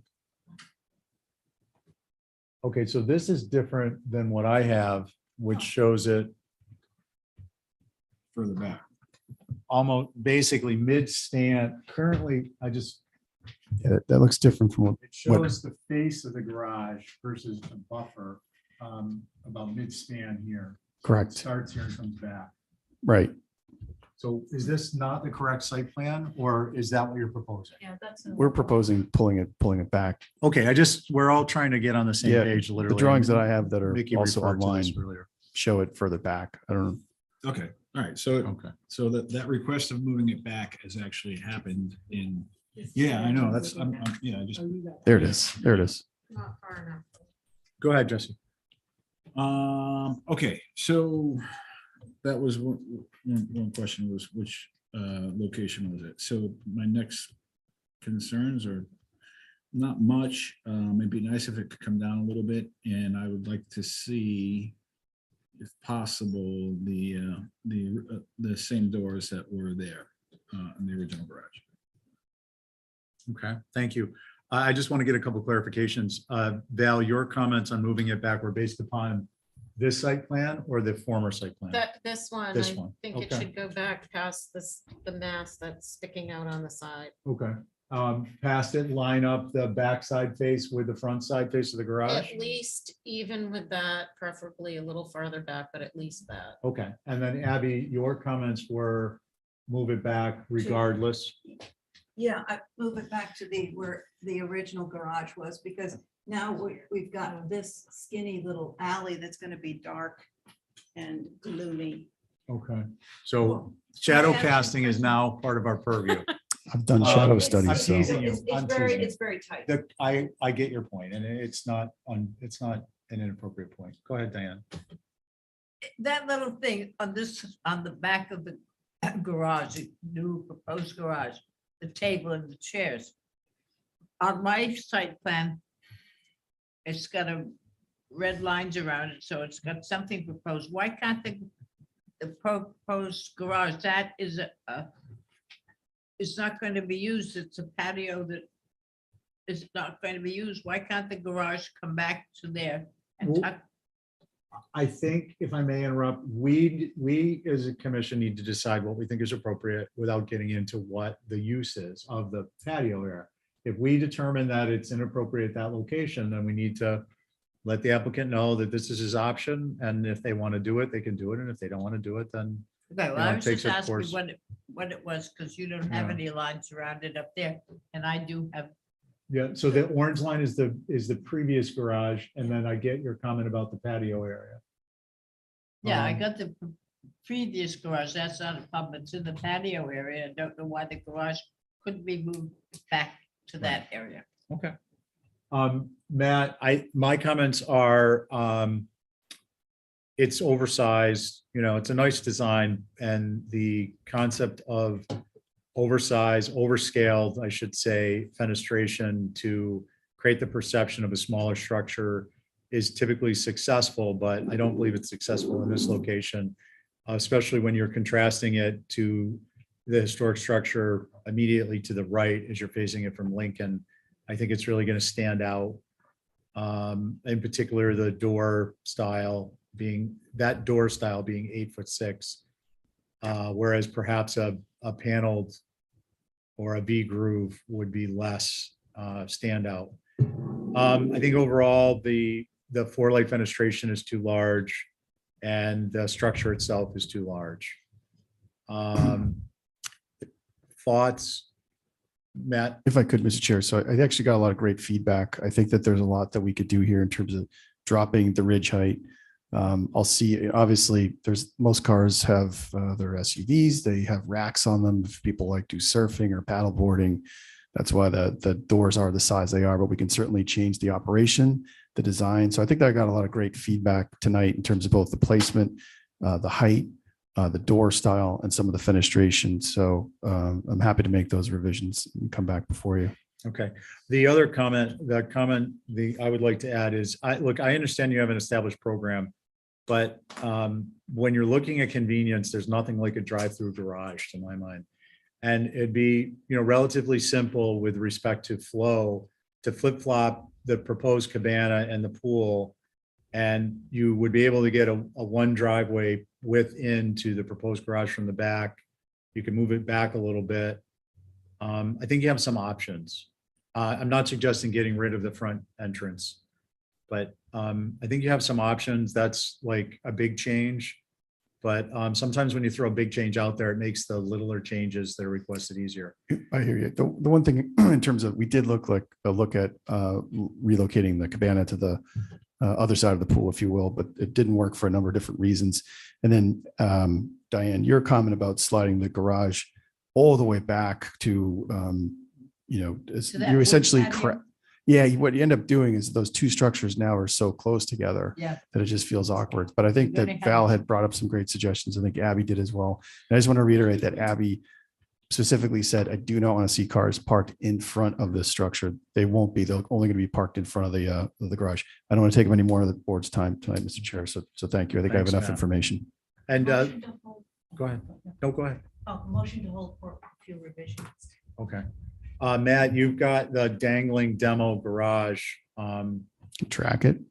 You want to track it? Or if you want to take it up right now, I'm happy to take it up. I don't know that, I think the most beneficial discussion you're going to have is whether that portions of that structure can be reused, because otherwise it looks like it's not going to go your way. I did discuss that, and the feedback that I received was, okay, it just wasn't an option. So why don't we just track that with the new garage? Okay, so we won't push the point tonight, but it's going to get pushed at some point.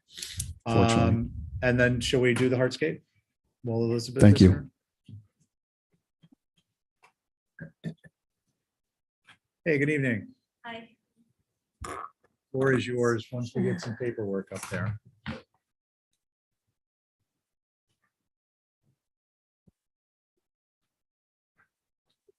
So I think maybe we could keep it to what's happening at the back of the house and hold the driveway to track with the garage. Your comments last time were that maybe there was not enough green space in the back. So we reduced the size of the coping and some of the patios, as well as the boardwalk. So that's the walkway between kind of the garage area to the cabana. And I've given you some colored renderings so you could actually see how much green is on there. So I think if you scroll down a little bit further, yeah, here you are. So that shows you how much green space is going to be there. And the last of there's 3 colored renderings. The last one is a plan view. So one more. So that shows you how much green space is going to be here. I think it's going to be enough to keep a landscape crew busy for many months. Okay. Any other comments? I mean, if you wanted to see a cross section of the patio, I brought that. And if you want to see an example of bluestone, I have that. But I think let's wait and see if somebody pokes on that. sounds good. Okay. Holly? Thank you, Mr. Chair. So for the record, this is for the The main dwelling on the lot is a circa 1902 Kimball Garden House, AKA the Binnacle. I appreciate the renderings. I think that's very helpful. Again, this is telling to actually point out that the garage should be located where the cabana is proposed. The stone patio off the main home is elevated as previously proposed, and it still may be visible, but I understand that there's going to be privet around the edges, so maybe not. The shell parking in front of the garage exacerbates the garage being forward of the historic main structure. So hopefully that is looked at a little bit further. I think this is actually very helpful because it shows that parking area still in the same plane of the main historic structure. I do appreciate showing the green space. However, I still believe that there is a lot of hard edges proposed. Maybe to soften those up a little bit and kind of go with the rounded kind of curvy edges of this historic structure. And then I just wanted to point out the obvious that this historic structure has been historically accessed off of Capom Pond Road, and now it will be changed in access to Lincoln Circle as its neighbor. Thank you, Mr. Chair. Okay, thank you, Holly. Is there anything from HSAG? Yes, we have a brief comment. Similar to Holly's regarding the stone patio, it's a 3-foot elevated stone with a 3-foot stone wall. And that's really not traditional for this area. It should be a wood deck with simpler design and narrower steps. And while you're on this plan here, this one indicates a hedge running along the whole width of the property behind the pool and the cabana and the pergola. But the other site plan, there's another one included, maybe one page up, that shows the hedge a little more abbreviated. So I just want to clarify, there you go. Where is the hedge? Is it running the full length or just around that patio area? Gotcha. Can you just, Elizabeth, address that question? Yeah, we can run it the whole way. Okay. Was this primarily for illustration or Yes. it's just? Yeah, It's- just to show like how much green space there is. Okay.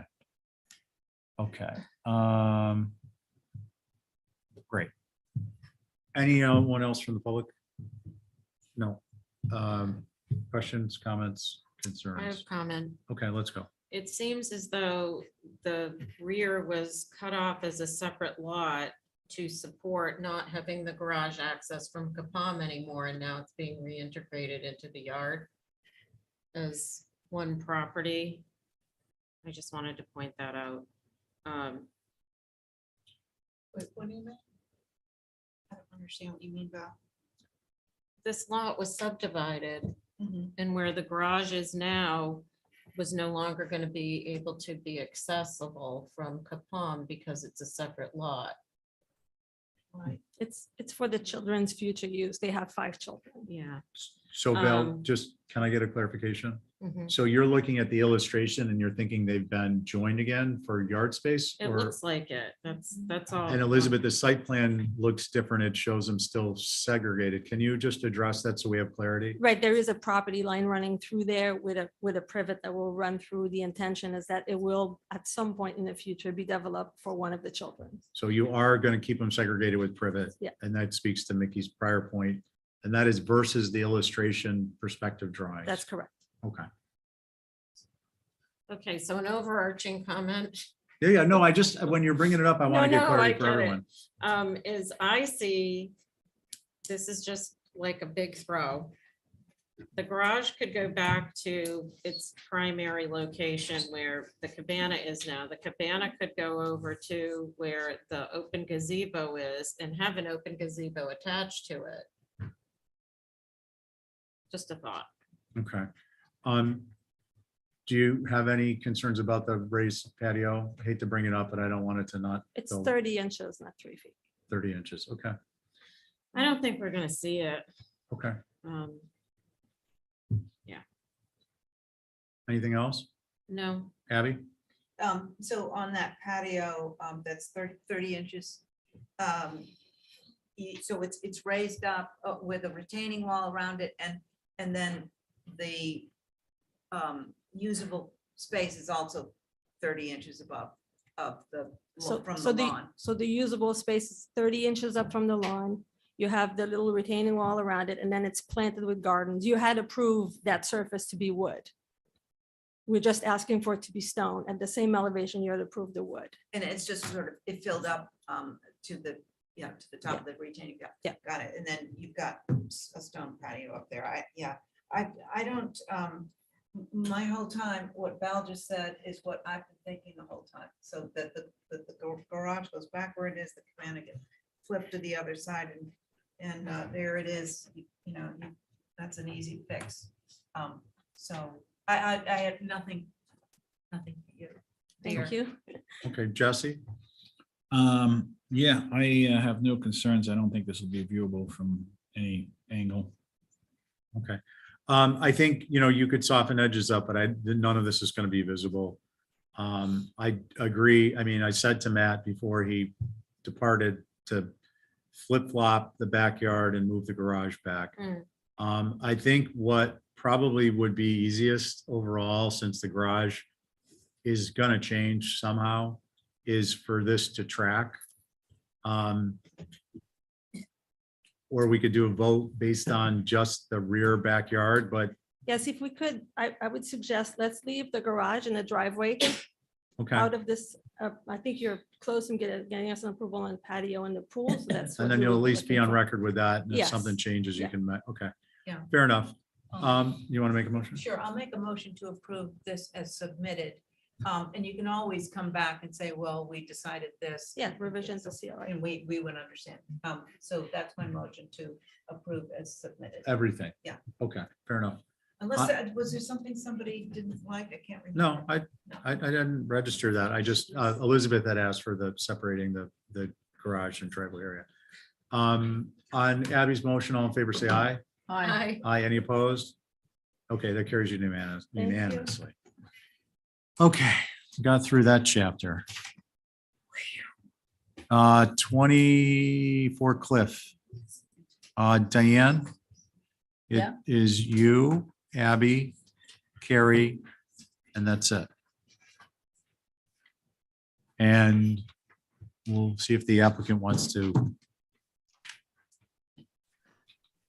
wait for Ray to come back or proceed. Hi, it's Chuck Lenhart, and I'd just love to try to go forward if we can.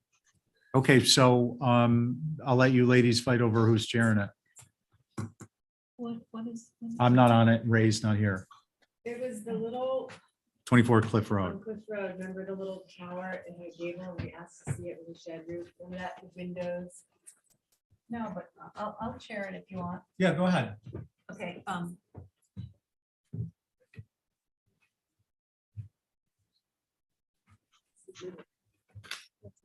All right. who's representing 24 Cliff Road? Chuck Leonard. Oh, okay. We're ready, Chuck. Okay, great. So the very small addition, and that's the great shot to look at. And there's this small addition on the side that exists, and I had come in with a proposal to extend this element up without any fenestration on it and with a gabled roof. And the response was, can I get windows in there and change it to a shed roof? And at the bottom of the page is a shed roof. And in fact, the existing window size that exists on that lower element, and in fact fits on that elevation, the east elevation that faces the street. And so there it is. And I added a window on the lower level too, so that it seemed to balance that off a little better. So there are two windows added facing the street and a shed roof. Thank you. Holly? Thank you, Madam Chair. So for the record, this is a circa 1810 Federal, the Giles Easton House. A one-story bump out is a traditional feature. This is a little bit atypical though. There are historic examples of these bump outs with the 2-story. There's an example at 29 Orange Street where the second story bump out has a small window. But what is with this one, the header in the eave is a little bit different. And then that one at 29 Orange actually has a hipped roof. The shed roof is oddly placed with that east second floor window. Specifically right here, there's something about that just looks a little atypical. I don't know if it's the size of the windows, but that is where I'm having some concerns on. So my recommendation would be to look at existing historic bump outs like 29 Orange for examples. But I think this is heading in a better direction than what was previously submitted. So those are my comments, Mr. Chair. Madam Chair. Thank you. Thank you, Holly. Mickey? Yeah, so we thought that this was an improvement over the previous gable form addition, but it still has pretty extraordinarily vertical proportions, which don't meet the building with Nantucket in mind guidelines. Thank you. Yeah, see that. Okay, board members, any questions, general questions for the Welcome. I'm not on it. Okay. I'm not on the next 3. Oh. All right. Diane, would you like to start? No, No. I don't like it at all. Okay, all right. I'd like to see some other solution. Okay, Jesse, okay. I'm not on I it. think it just us 3 here, yeah.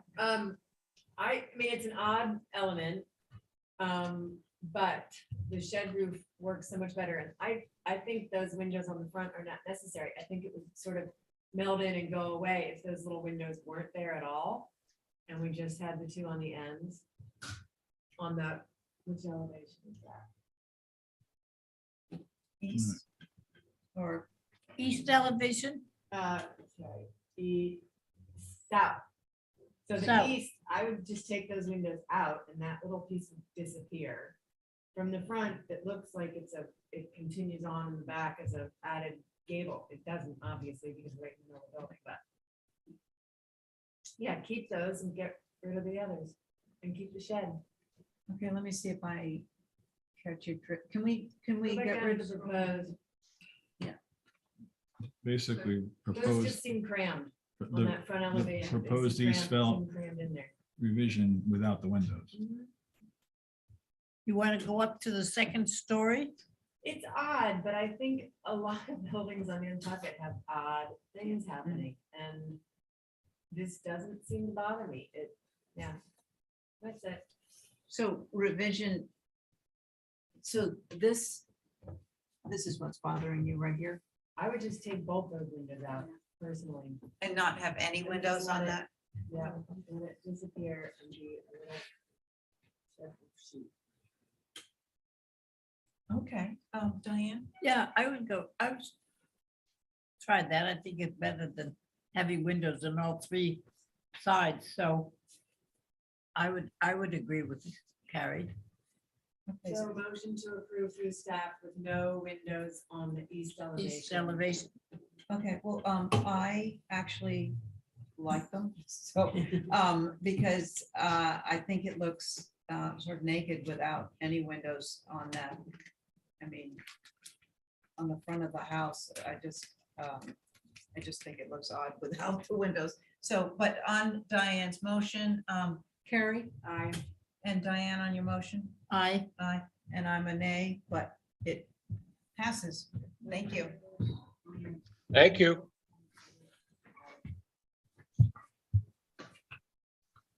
All right, 42 Easton, hardscape and gate and paving.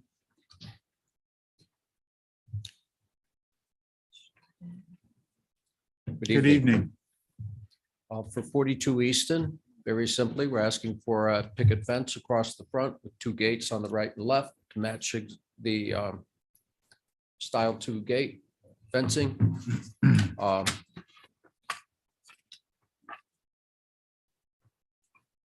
What's that? Okay, and white picket fence on Easton Street. Okay. Holly? Thank you, Mr. Chair. So for the record, the dwelling on the lot is circa 1973, contributing towards the actually old historic district on that side of Easton, the boundary line right there. It was really hard with this proposal to really discern what was going on. I believe that the gate is still not an appropriate feature within the historic district, understanding that this is more of, high style architecture and whatnot, but it was really hard to discern on exactly from what's existing to what's being proposed.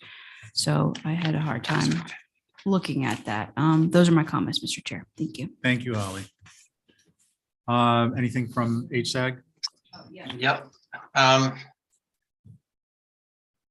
We, Go ahead, Nick. it appears on the drawing that the paving is proposed. I'm not sure if that's true or not, but I'll comment on it anyway. The granite paving stones or the Belgian block are not an appropriate paving material for a driveway in this neighborhood. Brick is preferred, which is what's there now. The plan is still indicating, could you go up to the floor plan view? There it is. The plan is still indicating a track location for a sliding driveway gate. The gate is not appropriate and the pocket for the track should be removed. And the brick pattern for the driveway should be much simpler to stay in keeping with the general informality of the Brand Point area. Thanks. Thank you, Mickey. Anyone from the public? No? Okay. Let's see. So Marty, your board is, excuse me, Diane, Abby, Carrie, and myself. Would like to start. I'll start if you like. Go ahead. Okay. I'll start at the front. The driveway, the entrance is too wide. This is a house. It is not a hotel. And it is too big. The type of fence and the sliding gate and all that stuff is inappropriate. The parking lot inside, again, this is not a hotel. The parking out in front is almost as wide as the house. That is inappropriate. It should be a simple running barn, I believe, in the front, and all those squares and whatever removed from it. I think I don't see that we had a question about the stairs. I can't see a photograph of them. If they just come down simply or they're a friendship. Hard to tell on this thing, but it's this part of Eastern Street. It should be a simpler whole thing. There's all this stuff is the outline of the parking, the outline of the driveway. It is much too complicated. It should be simple with cobbles on the sides and simple brick in the middle and a regular fence, not a sliding fence. And now that I don't know what a new type 2 pedestrian gate is, but it sounds complicated. I would like to see, and they have another one on the other side, new type 2 pedestrian gate. The place has to be simpler. It looks like it should be in London, next to one of the castles. It is much too complicated for Eastern Street down there. Thank you. Okay, thank you, Diane. Abby? Yeah, I think you're missing a big opportunity here to get rid of some of this brick and put in some softer landscaping. I'm not into the mechanical sliding door. I could see doing a Belgian block and shell driveway and more greenery around, maybe some green in the middle, but something to disguise this house. This house it really does look like a hotel. It's unfortunate, but there are things you could do to mitigate that. And here's your opportunity. So those are my thoughts. Thank you. Okay, thank you, Abby. Carrie? Yeah, I agree with the others. I also think the drawing itself is not doing you any favors because the brickwork is complicated looking, which will translate on the ground. But the amount of brick is a lot.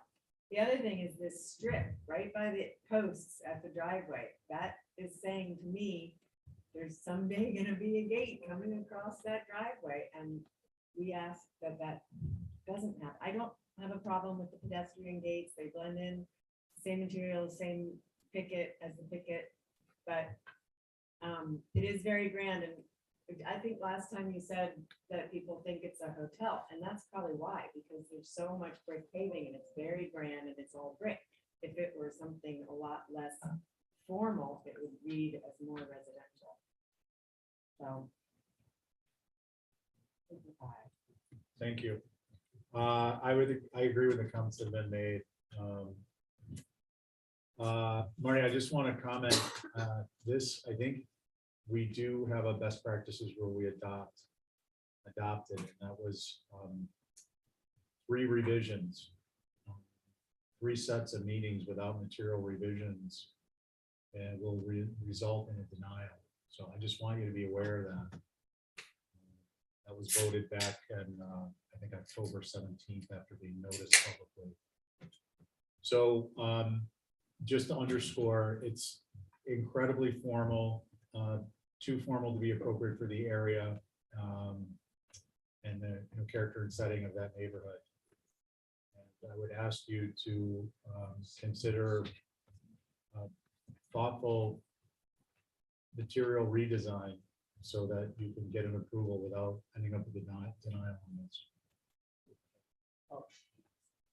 A quick question here. I just want to make sure. Seen that? The what I'm looking at right now is what you're proposing. Yeah. Because the people at home can't really No, but understand. is that something that the board has seen? No, You're talking about a rendering of what you proposed? Yeah. no. Yeah, it's in No, your. I don't It's think in I your. got- yeah, I it's in haven't the seen packet. that. You haven't seen That's that? right here. No, Yeah. I Can think- we bring that up? Yeah. I think it might satisfy conversation. I think you're. Yeah, I'm looking at you're it. gonna go in the Marty, wrong direction. this is what, Thanks. Can you bring up the rendering that's 2 or 3 pages Yeah. down, that's what we've been seeing. Right, or maybe Right. more? right. There should be some more information here. So it's rendered as stone, it's not brick. It's like at the very very last one. end. Yeah, it's second to last. It's third to last. Yeah. Is that gray brick, Marty? What is that material? It's brick. You guys, let's Brick get and a the, Belgian block with a Guys. picket fence and a hedge. And regarding the sidebars that were discussed, I don't have a problem skipping those. But this proposal is simple in keeping with the neighborhood. And the size of the opening of the driveway is the same as it is existing today. What I was trying to do was bring the focus in to see the little garden arrival there with the bench in it. It's got hedges with flowers, blooms every day. It's a planter. The square footage of the driveway actually is reduced in this plan. So you see, when you look in, you see the little bench and garden.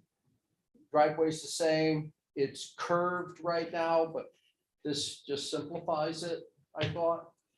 And the picket fence, I thought made it more Easton Street, if I may. Right. But I also thought it added a certain sense of residence as compared to the sense of non-residents. I hope that that helps with the clarification, and that perhaps if you could pan out just a little bit on the photo to see the overall appearance. There is a gate on the left side showing there, but it just like the fence, it just passes by. Those will be quite small. They're just for service, trash, etc. Can I ask Marty a question? Thank you, Marty. Yeah, go ahead. Marty, how wide is the opening now, the going into It's the 12 house? foot 6 inches wide. Well, that's all right. It's normal. Yeah, It's simple. I would take back, Well, all It's right. like this though, right now. yeah, but you can do that. I would take back what I said because this makes it look the way it should. Yeah, I think it's a smaller, simpler character. Right. Well, there's some disconnect though, so let's back up a second. This doesn't show the posts, and it appears to show a less wide entryway. Right. So there's a disconnect between the floor plan and the rendering. And I just want to make that point.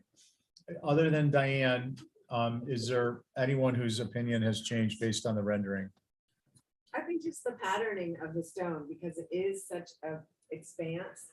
I think the more detail you get, the more eye-catching it is. So if you can just simplify the plan of what you're doing with the stone. And I don't quite understand the returns at the driveway entry of the fence. I really don't think of, even if it's over the winter, putting a gate there, because that's what it says to me. It's like, there's gonna be a gate there someday. Take those little returns off that fence and simplify the stonework, and that. Take seems to be the fine. small The right little turn. returns, return Yeah, yeah, fence, those little okay. returns. If you gotta put a rope across in the winter. Yeah, that's hang a fine, but rope. I really don't wanna see a gate. It's just too Palm Beach to me. All right, No problem with the returns, and also with the simplification of patterning. Yeah. If these two pieces could go together with approval by staff. I think you're a little bit far away from that, Marty. Personally, I'm concerned about the material selection. Just that monotone gray. It's not like the neighbors where it's more of an extended apron that turns into shell. It's, basically established an expansive courtyard, which is not typical. And obviously the patterning is problematic. And agree with Carrie on the returns. What do we want to do with this? Mr. What- Chair. Can I ask him about this? Yeah, go ahead. I do want to go, I don't want to be going back and forth. We're spending a lot of time on this. Okay, application. Marty, this brick. Is this what you're considering using in there, or are you considering using cobbles or whatever? In the cobbles.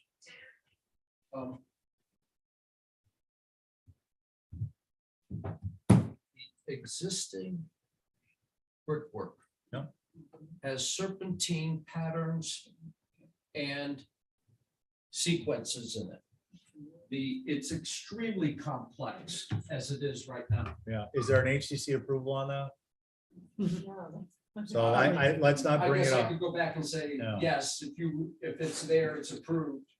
What But- happens if we made a thing for Home for Revisions and we get some sketches of what he's proposing for the parking area and going in, more specific than this?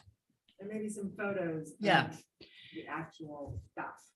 I wonder if you can separate the joints and do grass in between and really make. it- Yeah, it's a lot. It's just a lot of hardscape. Stone, as it is, the brick is a lot, and softening that up, I think, is more in keeping with the images that I've seen. And shell is, I'm not suggesting use shell, but that's more along the nature. And I think Carrie's comment is some way to soften this presentation up. But we have, Marty, I'm not pushing it out the door, but we do need to move it along. I think a motion I made a motion to hold for for revisions revisions. with more information Yeah, and I think it and was, photos. and just to be clear, I was just being clear for your information that the third one is kind of the end of the line. So that's, Can I ask a question about that? Yeah. This was presented before you changed the rules, so it's grandfathered? no, I don't know about Like that. me? Oh, we're close. It's really just a Yeah. material issue of the main mass of stone that's in that driveway. Yeah. I think the cobblestone has already been approved by the board. What we're asking for now is the fence. And actually, the cobblestone edging has already been approved by the board. So we're asking for the fence. I Did think we- these are the only two things that have. Esme's looking that up. I have to say, I've been here long enough to wonder what's approved anymore myself. Yeah, I don't But- recall doing a partial approval. But anyway, let's, Yeah, so I think we want to. Came back because I dropped the gate. You know? Yeah, I think we want to hold for revisions. You're aware of, the responsibility to, get this approved at the next meeting. And I think you've registered, what the kind of consensus is and where there might be, one or two flyers on the topics. Okay, and so the corners. and simplify. patterning. Simplify, Simplify. get that Thank you. patterning. And I wanted Photos. I some. look forward to this opportunity. Photos of the stone material that you plan on using. Photos of the stone. Yeah. material. Really. I mean, you had a lot of photos. but I don't know which one. Motion, the width The of the actual. elevators are existing in the block. So nothing was actually. Cobblestone is- Yeah. Okay, so go ahead. Mr. Esme. Chairman, back on June 2nd of 2022, Mrs. Coombs said using the herringbone brick as it is was good. Okay, Is it, if it's relevant? so That I was think, June. Marty, I think that as much as we've discussed this, it boils down to simplify, soften it, and get rid of any connotation of a gate, Got it. Thank you for that. Thank all you. right? And that was your motion, Diane? Yes, please. Simplify. Okay, on Dan's motion, all in favor, say aye. Aye. Aye, any opposed? Carries unanimously. See you next week. Okay, yeah. Sure. Gosh. Yeah, no one's listening. 36 Easton, well, that's where that 3 in your own.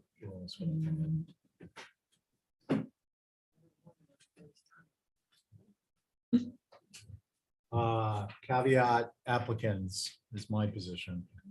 Are we doing 36 Easton? We are. Okay. Good evening. Good evening, Scott Anderson. Ethan's away this week, so he asked me to come down. Excellent. Thanks, Scott. No worries. Once we get it up, you're free to roll.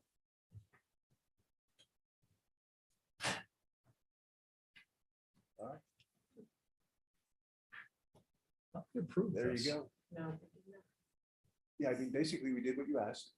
Oh, We lowered- I hate to interrupt, Go Scott. ahead, Sure. Your board is Abby, Diane, and Carrie, and I am not sitting on this.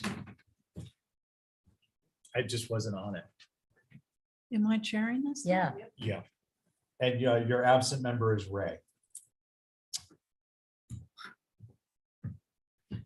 Yeah, go ahead. So anyways, we lowered, thank you, sir, sorry, that's appreciated, no worries. We did what you basically asked at the last meeting. We lowered the roof to, I believe it was 22 feet. We removed the pent roof in front of the garage doors. And it just made it a much smaller structure. What you asked. So that's basically what we did. Great, thank you. That's basically what we did. I believe there was one other issue with the street sign. You can see we leave that in there. We wanted to keep that. Which is the street side? The front. East side. Yeah. Yeah, there you go. The,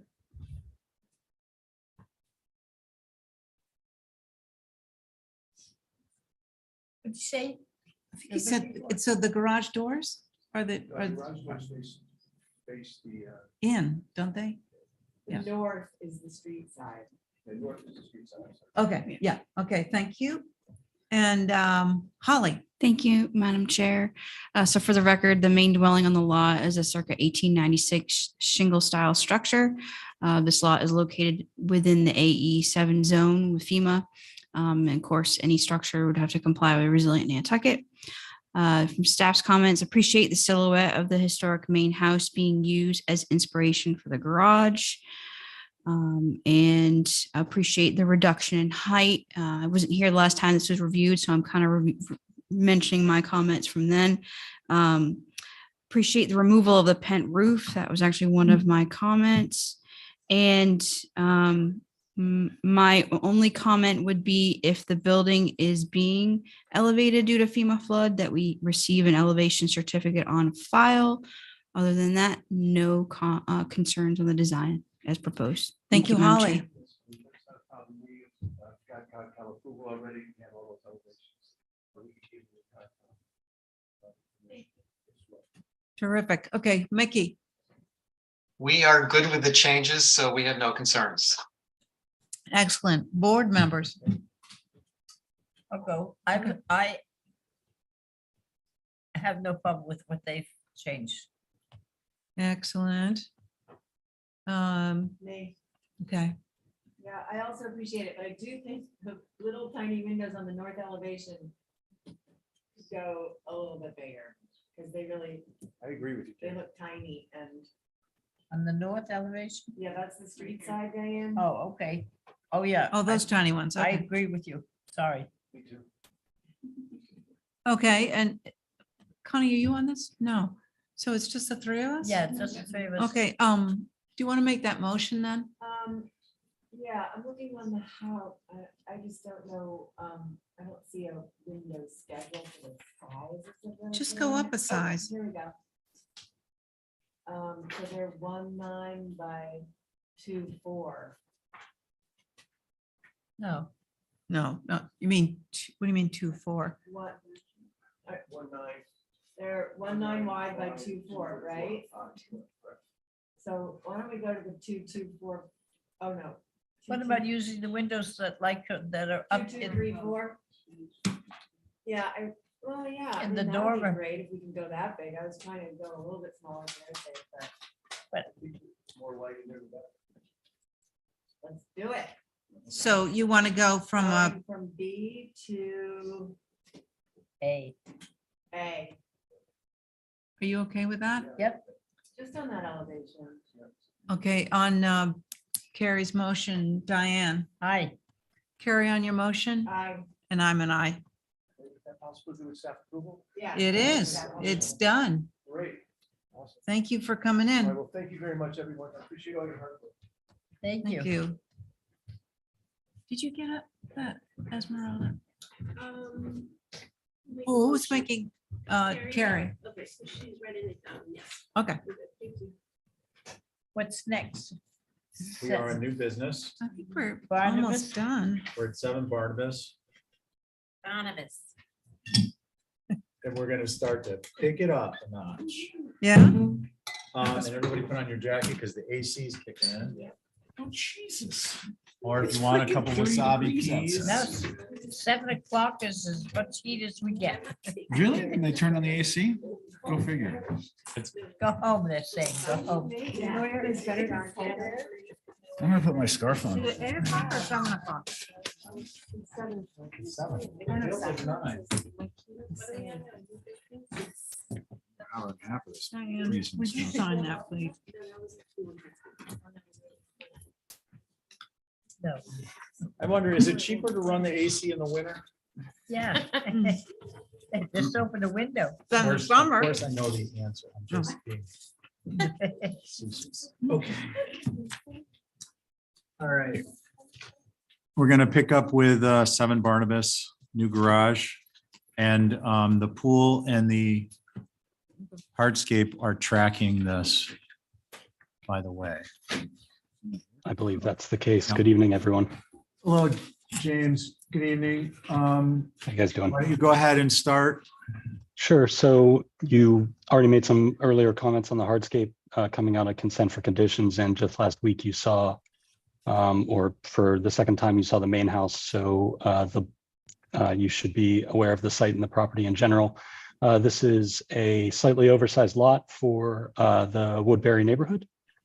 This is a garage studio proposed for next to our new dwelling, which is, we're hoping, close to be approved.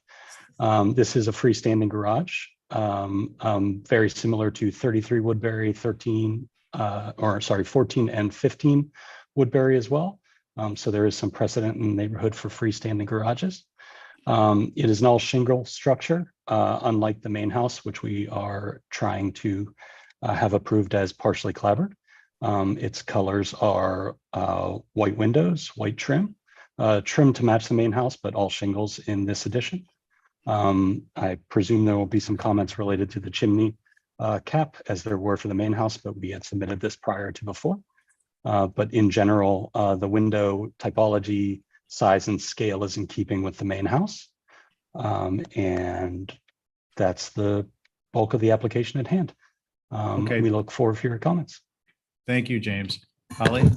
Thank you, Mr. Chair. So for the record, this is an infill garage within the Woodbury subdivision, which is a circa 1980 subdivision. And it's listed as a representation of Nantucket architecture. It's located in our National Historic Landmark District nomination, as well as this is located within the OHD boundaries.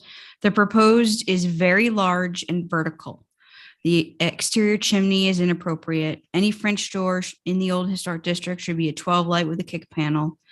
The rear porch cover is inappropriate and very large. I think it exceeds a typical height that you would reaching out that you would see. The pent roof, I'll quote John McLaughlin, should take a hike. It's not in keeping with the vernacular of this architecture. So overall, my recommendation would be to make this a simple gable-ended garage and reduce the height. I will add that what would be more in keeping, if you're wanting to do a little bit of additive massing to get more program in it, maybe add a bump out off the rear. You have the land to do so. So those are my comments, Mr. Chair. Thank you. Thank you, Holly. Public, do we have make HSAC? Yes, so first of all, I'm pretty sure that the coordinates are mixed up on this. You're looking at on the upper left, it says south elevation, and that's facing the street. Mickey, you're correct. I Okay. apologize. All right, so That's west. right. So combining a garage and a second dwelling may be okay out of town, but garages in the OHD should relate to simple traditional carriage houses. This building is much too large and complicated and tall. Having an extra set of garage doors facing the house is confusing.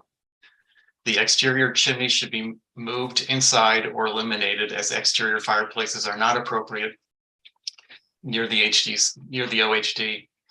The long hipped porch roof is a very awkward attachment. The flush cross gable above the main mass is totally inappropriate. It's higher than the main mass of the front garage.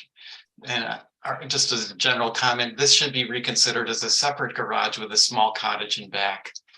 And I would also push it further away from the street. Right now it's adjacent to the house, and building with Nantucket in mind states the garages should be as far back from the street as possible. Thanks. Thank you, Mickey. Is there anyone else from the public? Through the chairman, can I ask a question? Sure, James, go ahead. Just for order, am I allowed to make comments after the board or after HSAG and Holly? Well, Just for if you clarification, wanna- I just don't want to get out of order. If you want to respond to staff and public comments, you can do that now briefly. And then we're going to make our comments and then go Understood. from there. Okay, appreciate it. Just a quick clarification. Is all of Woodbury considered old historic district or just adjacent to it? Because the comment keeps coming up that it's historic district, but I don't believe that it formally is. I could be totally wrong. I'm just checking. Holly's going to comment. Mr. Chair, through you, it actually is located within the OHD. The OHD boundary goes up to New Lane. Everything on, if you're going towards, going up New Lane with the cemeteries straight ahead, everything on the right-hand side is OHD, everything on the left is out. Noted. Thank you. And just to clarify, this is back 30 feet from the street and not parallel with the front side of the house. So we've tried to maintain to keep it back, but I appreciate the comments from HSAG and everybody else. But I look forward to the board's comments. Thank you, James. Thank you. Ready? Go ahead, Bill. I drove through there today, just to re-familiarize myself with the area. There seems to be only 2 garages in the whole development that are akin to the house and closer to the street. The rest, and there are garages that are large, but they're behind the house. So their impact is significantly different. I think Mickey hit the nail on the head. The massing is very confusing on this. And I would just say, I would try to push it back farther. And yeah, I think Mickey hit everything on the head that I was going to say. But I did want to note, there's only 2 next to the houses and they're significantly smaller structures. Thank you. Who would like to go next? Carrie?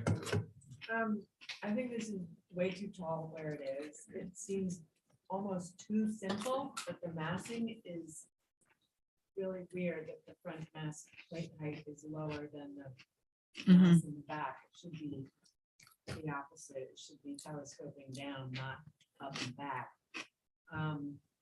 Jimmy, I agree. I think I agree with everything Mickey said. And push it back. Can't do this prominent. Okay, thank you. Who's next? I'll go. Go ahead. On the chimney on the outside, on the north elevation or whatever they have down here is north elevation. And it doesn't fit in with the simplicity of the house. And I agree with what Mickey said also.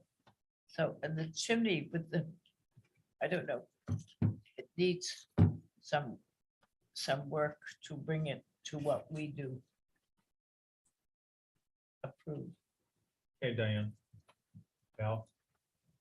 Well, I did go, but I do have one other comment. I'd like to see it next to the house because it's so, the proximity so close to the house. I want to see how that presents to the street, if that's possible. Okay. Yeah, I was going to pick up on the cardinal points first. Thanks, Mickey. And I agree with his comments. And just think in particular, it's going to be easier to accomplish a smaller scale to garage. And it appears as though there's room on the lot for the program for the dwelling. So I would suggest that that be considered. And other than that, any further thoughts? I didn't go, but. Oh, I'm sorry, Abby. But I was missing somebody. Yeah, no, I agree with what's been said. Okay. How about a motion? Unless James, you want to make a quick comment. No, I appreciate the comments of the board. And I assume I'll get a motion for revisions. Okay. Motion for revisions. So moved. All in favor, say aye. Aye. Any opposed? Okay, that carries unanimously. Wow. Appreciate it. Have a good evening. Thanks. Okay, we're on to 13 Academy Lane. Is Ethan here? On the Zoom? I do not see him, Mr. Chair. No, and he's the next 8. All right. Well, we'll give him the benefit of the doubt. It is 7 o'clock. It's been 7 o'clock for a while. I know. I think that clock has stopped. It's 7 PM. But the Mike. sand, Your the, computer said so. the sand clock of my life is Mr. clicking away. So we're going to move on to, Mr. Chairman. Yep. Sorry. Ethan did send me an email Friday afternoon that he was not going to be here okay. for this meeting to hold all his applications till February 7th. All right. Did we have any public comment on those via letter?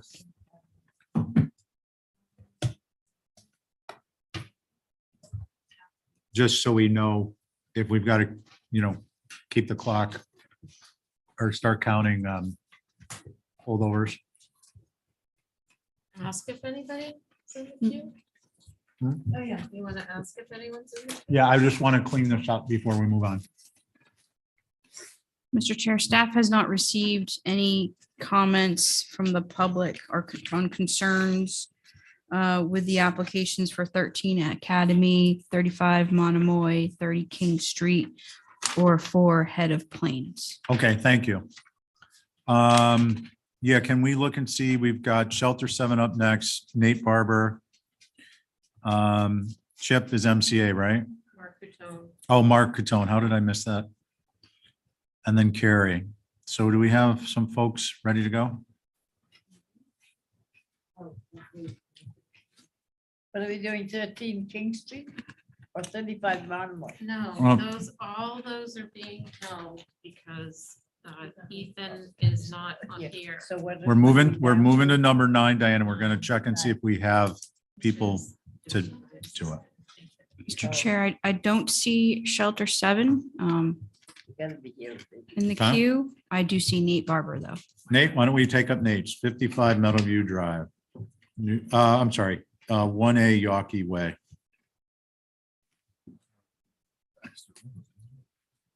Am I Yeah, 1A Yawkey.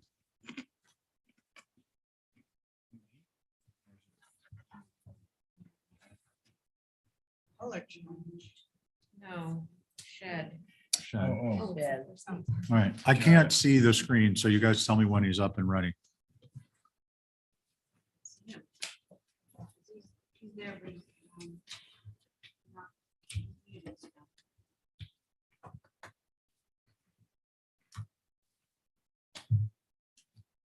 No, Mark Coutone, is that what you guys said?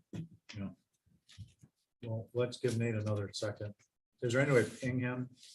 Wouldn't it be nice if you could ping someone on Zoom so they know you're a little bell? Can you unmute us on his computer and we can just yell, hey, Nate? Let me see if I have his number.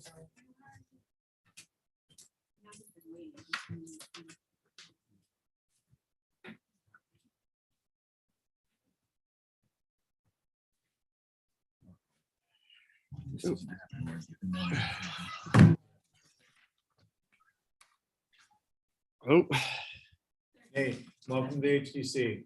oh, sorry about that. It's okay. Stepped away for a minute. No, that's when we always do that. Sorry about that. You're ready when you're ready. Okay, so this shed was purchased by the homeowner and erected.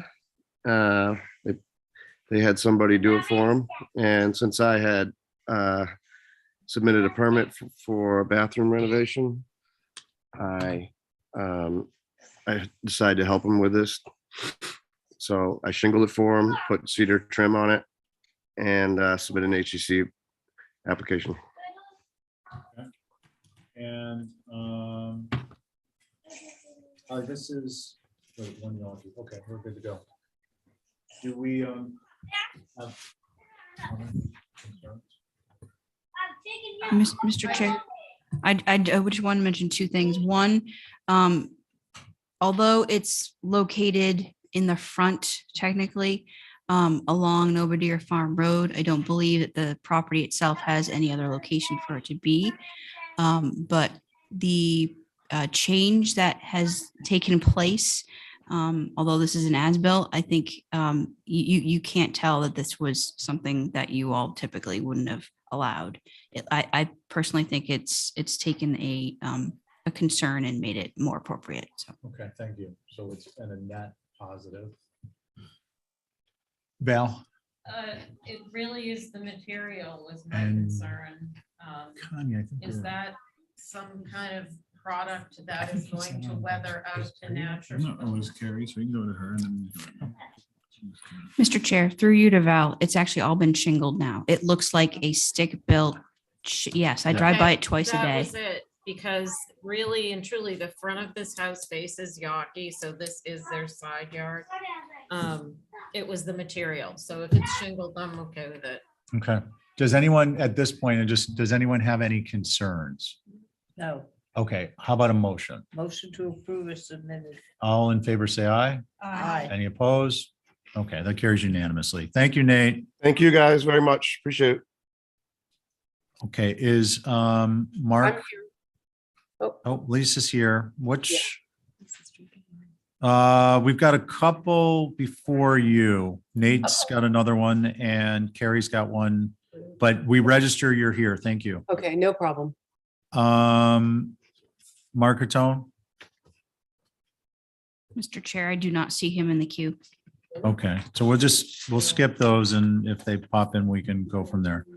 Text them. Carrie, are you representing or where'd she go? He's trying to get on Zoom. Oh, I'm looking around for you. She's like, oh, he's trying to get on Zoom right now. okay. A quick story while we're waiting. So back when I was a carpenter going up Main Street, there'd be three guys in the front of the pickup truck. And if I was sitting in the passenger seat, I'd do this.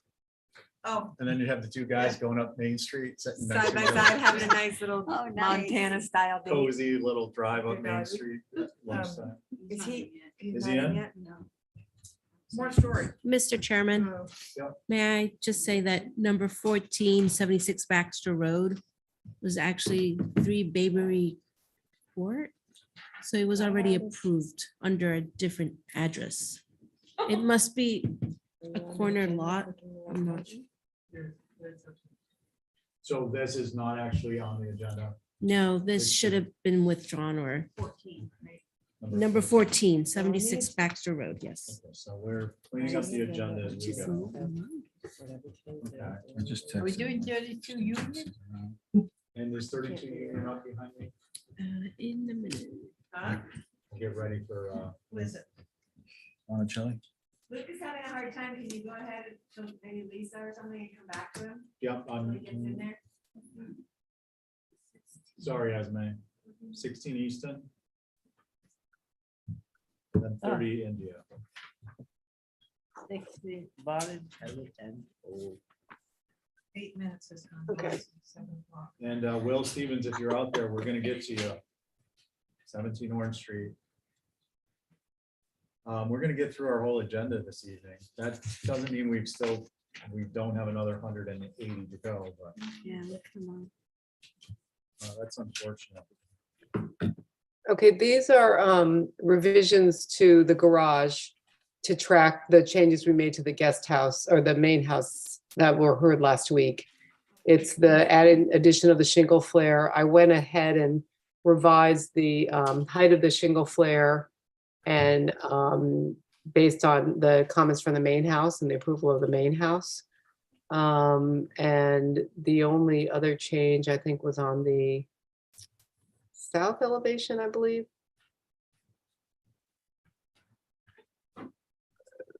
Which was to change the doors and the railing facing the road to incorporate, whoops, sorry, the south. You just had it. Nope, that's the north. Oh, sorry, I misspoke, the north elevation, excuse me. And the one that faces the road. That one. To add some detail that matches the railing of the main house, which is the spider, the sort of Chippendale style rail, and to change the window, it used to be one door with windows on either side to 3 doors.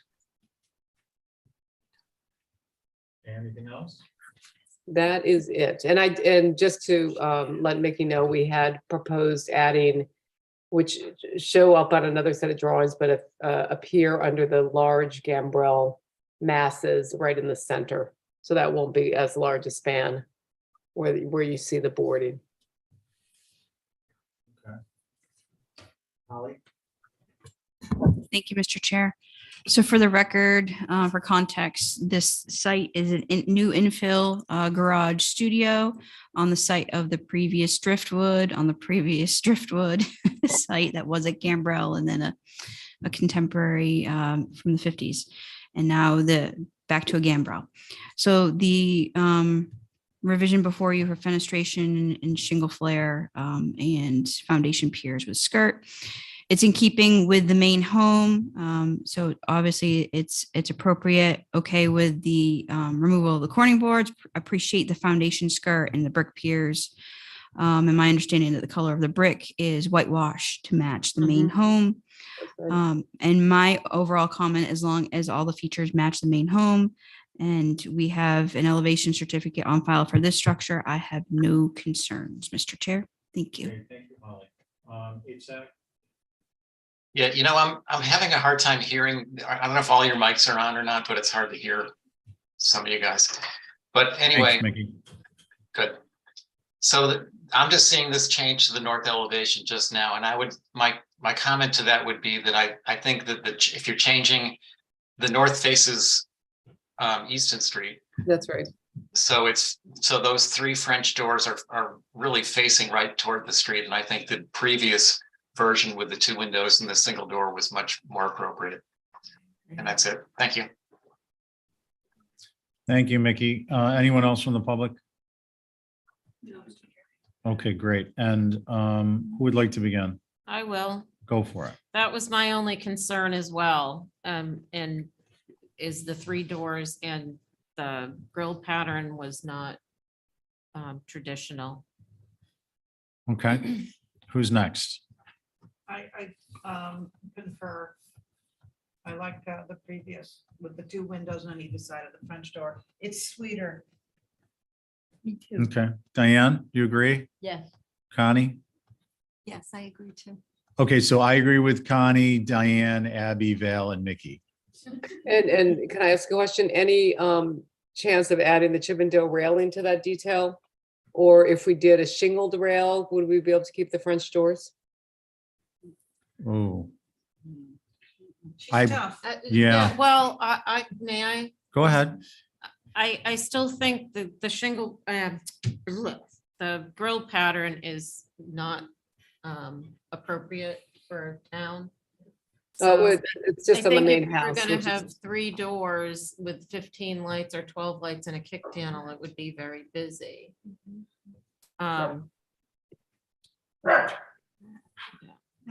Yeah, and I'm a little concerned that the sidewall rail is gonna be heavy.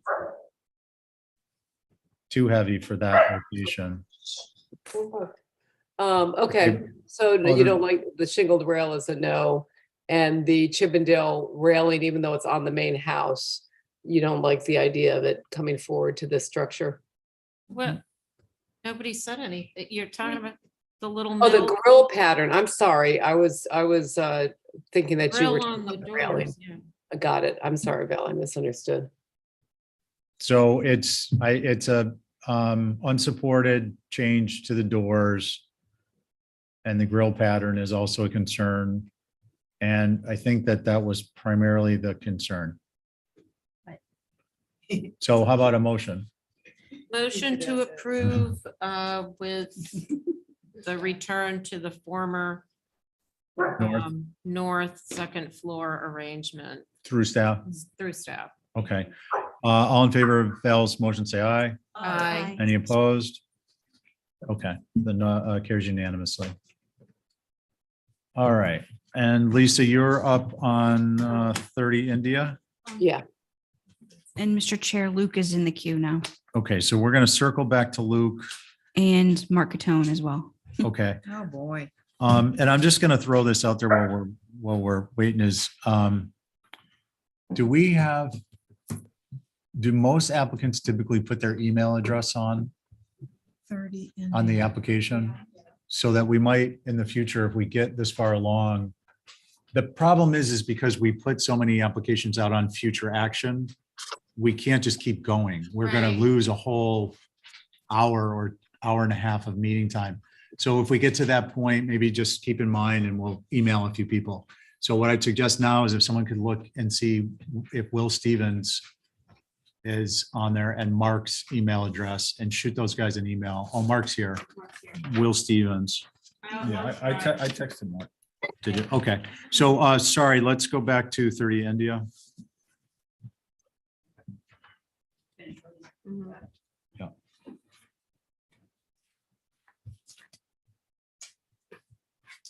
This is just one fenestration change on the east elevation. Text her.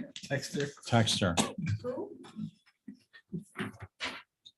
I'm sorry, Lisa, please go ahead. Sorry, it was just one change to the east elevation to add a window on that elevation, and certainly willing to separate the windows if that's more palatable. You run that shit. You run that shit. Okay. Tim. Jesse, you're on this. Holly? Thank you, Mr. Chair. So for the record, this is the James Child House, individually significant 5-bay federal, built circa 1831 by Mr. Childs, who is a house right. He also built the 3 bricks for Mr. Starbuck. So hence why it's individually significant. So there's revised fenestration due to the change in elevation on the rear addition. So when you're driving, actually, I shouldn't say driving because it's a one-way street, but if you're walking up India Street from the center, going out towards, say, Gardner or Liberty, you're actually, because of that rear addition that's been bumped out on the east, you're going to see this. So the proposed ganged window, I think, should go back to the original one, or if the commission is so inclined, have maybe some shingle in the middle. I will notate that the proposed triple ganged on the west as proposed won't be visible due to the proximity. Even if you're walking down the street, I think you'll have a hard time looking at it because the proximity of the structure next door, as well as that rear addition, L, if you will, is actually set back closer than the other side, if that makes any sense. Those were my comments, Mr. Chair. Okay, thank you, Holly. Mickey? Yeah, we agree with that comment about the east elevation. I think that the original submission with the simple 4 windows on that elevation was appropriate for this building. And even, the mullion is not, I don't think, and even separating them with a little bit of shingles, I don't think that's going to work either. I think it really should stay as a single window. So, thank you. Anyone else from the public? I would start. Okay, wait, I think I heard someone. That was a dog. That's a dog. That's my dog, I'm sorry. I wasn't sure if that was a My yes or bad. no. Okay, Diane, go ahead. It's got to go back to the single window. The whole window up there looks ridiculous, Is that to say it's inappropriate? inappropriate. Thank Yes, you. better words. Abby? Yeah, we're losing the purity of that original assemblage of windows. But as Holly points out, the ones on the west elevation won't be seen and are behind that main mass. So there's a place where you can splurge. Okay, we've got one for the splurge on the west. Val, I'm indifferent overall or to the comments? to the double window. Okay. And I'm sorry, was it Jesse? It was me. No. I mean, yeah, it definitely looks better on the east elevation, but I mean, it's not a deal breaker either, and I'm fine with the west elevation. Okay. Yeah, given its location, it's not on the front of the house. No issues with the west and the east. I don't really have. I mean, if it were preference, I'd rather see a wider mullion with a white painted board there, but I agree, a shingle course width isn't enough. Can I make a motion? You may. Try Yep. to go back to the single window on the second floor instead of the bold window. Yep, that's east. We'll see how that turns out. And Um, then what about the other stuff? the one on the west you can't see. I don't believe you could see that. So if they could put the 3 in there, that's okay. I would like, I'm just concerned about that window. It's so inappropriate. So Diane is 1 on the east and 2 on the west. Yeah. 3 if I see. Okay. The opposite All in favor of the shores. motion, say aye. Aye. Opposed? I'm gonna say no. So just to clarify, the west is as submitted, it's 3 windows, correct? Yep, and the Yeah. east is as it is. Okay, thank you. Okay. Have a good night. You too. We are gonna go back to number 11, 55 Meadow, new second dwelling, and then we're gonna do 55 Meadow, new pool. And that's Mark. And Mark, when you see the Yes. drawings up on the screen, go ahead. All right.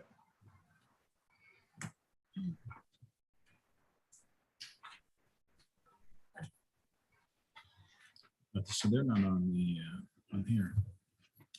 In the 55 Meadow. So should this be is a, on yep, the- maybe stay on the site plan for a second, if that's okay, just because it might make the whole review easier. This sits at the very back end of the lot. We go back to the site plan, just so you can see it in context to the main house. Thank you. And we also included photos from the road at the top of this page. So I doubt there's very limited visibility. The backyard rolls down, and I think you can tell that from some of the additional photos we did provide, views from the backyard looking back towards the main house. So this sits very low. This is a single story mass.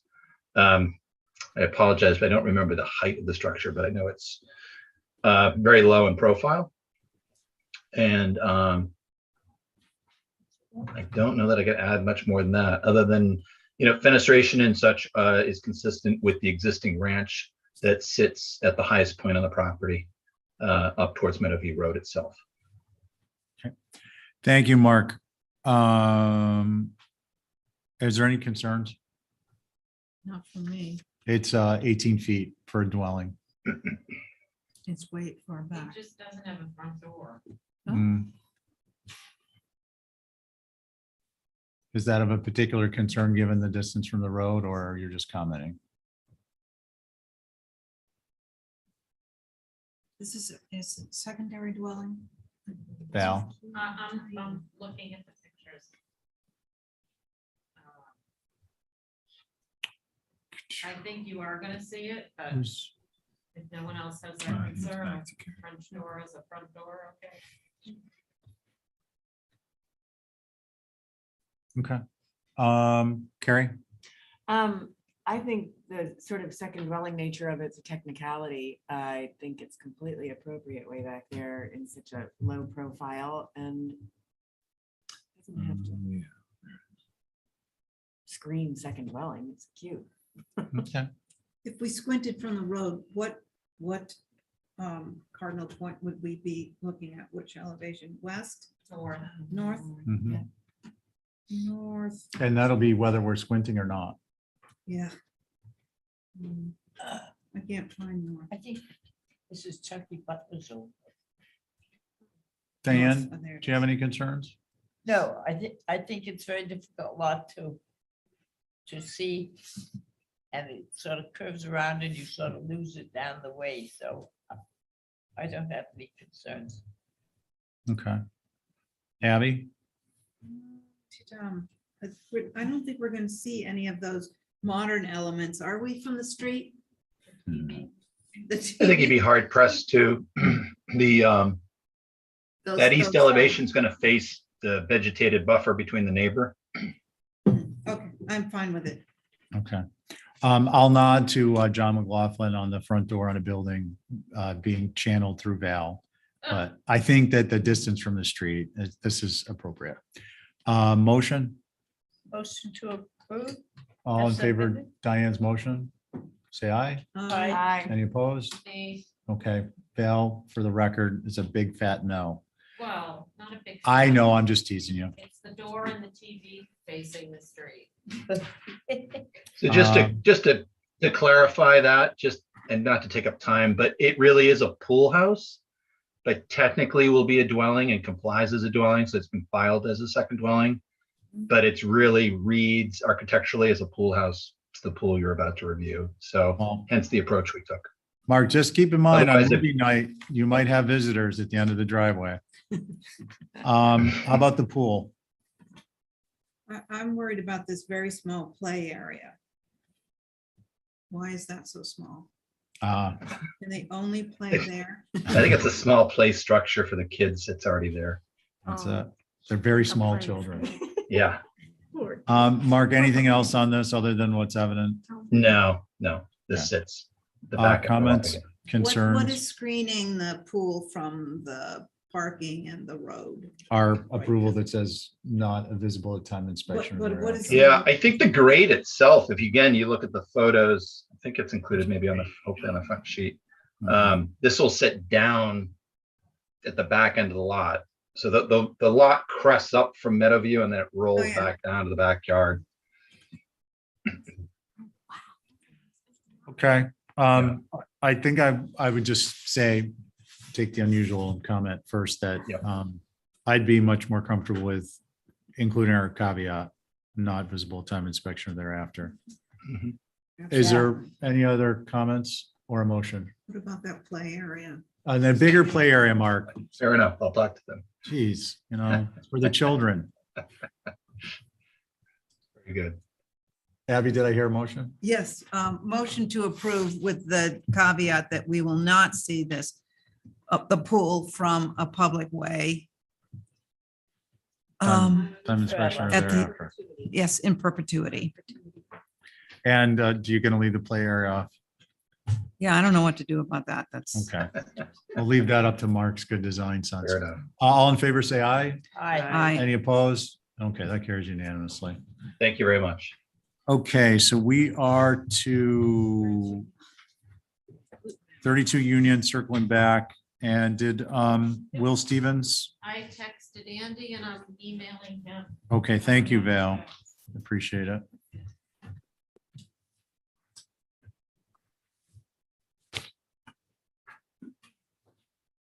Luke, when you see your drawing, you can begin.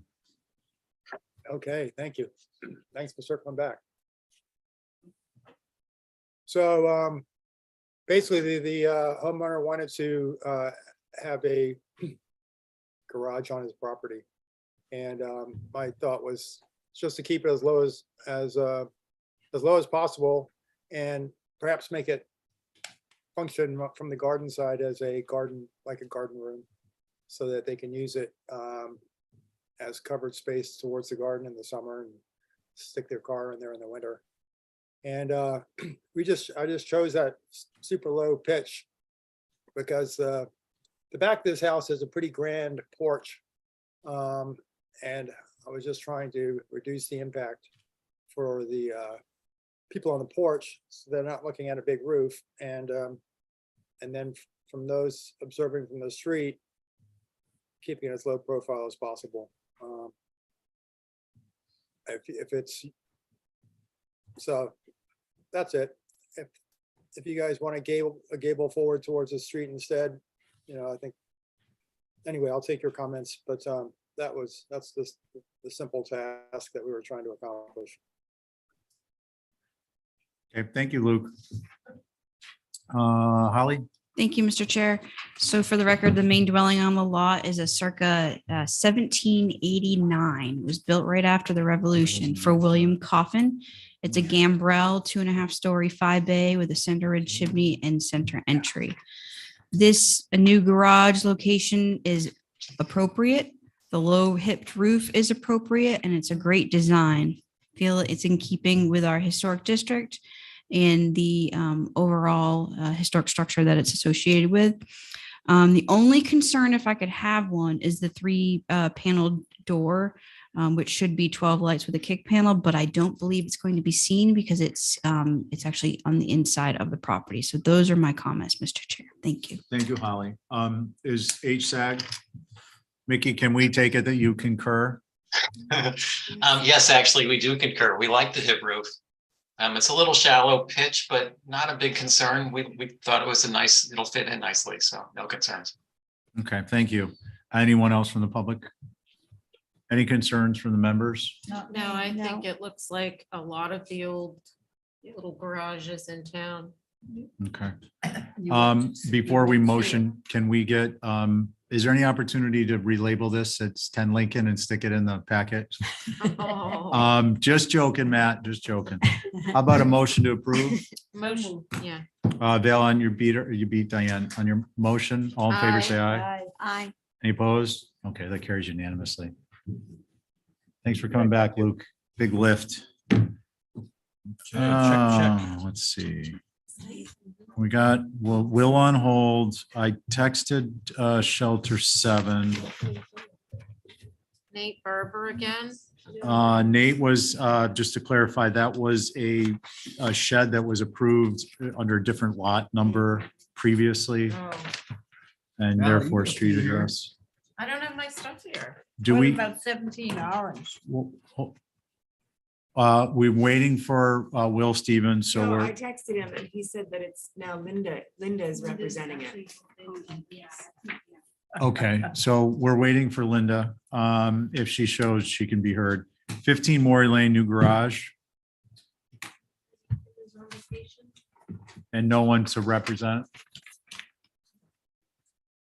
Sent Scott on the last one. Jari is here. Oh, let's just see if we got anybody on this one. No, you don't see anybody else? Uriah is here. No, I mean for Ethan's. Should I text? Okay, so that'll carry over. Is Steve or Bill here? They sent an email earlier, Mr. Chairman, to request to hold till next week. Okay, So can, this is their first hold. okay. And you guys are tracking those, please? Yes. Okay. What are we doing now? We're kind of we're trying to see what we're doing. We're on number 3, 1 Smooth Hummock, and Yuri is here. So we could do 3 and 4.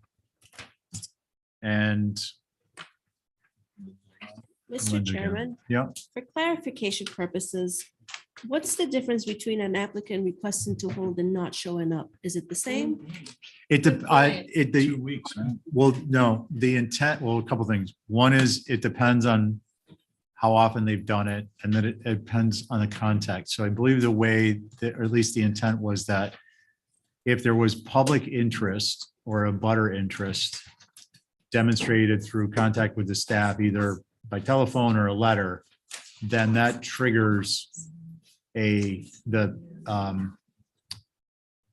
one time you can hold it, second time it gets put off 2 weeks or whatever the number is, third time it goes out further.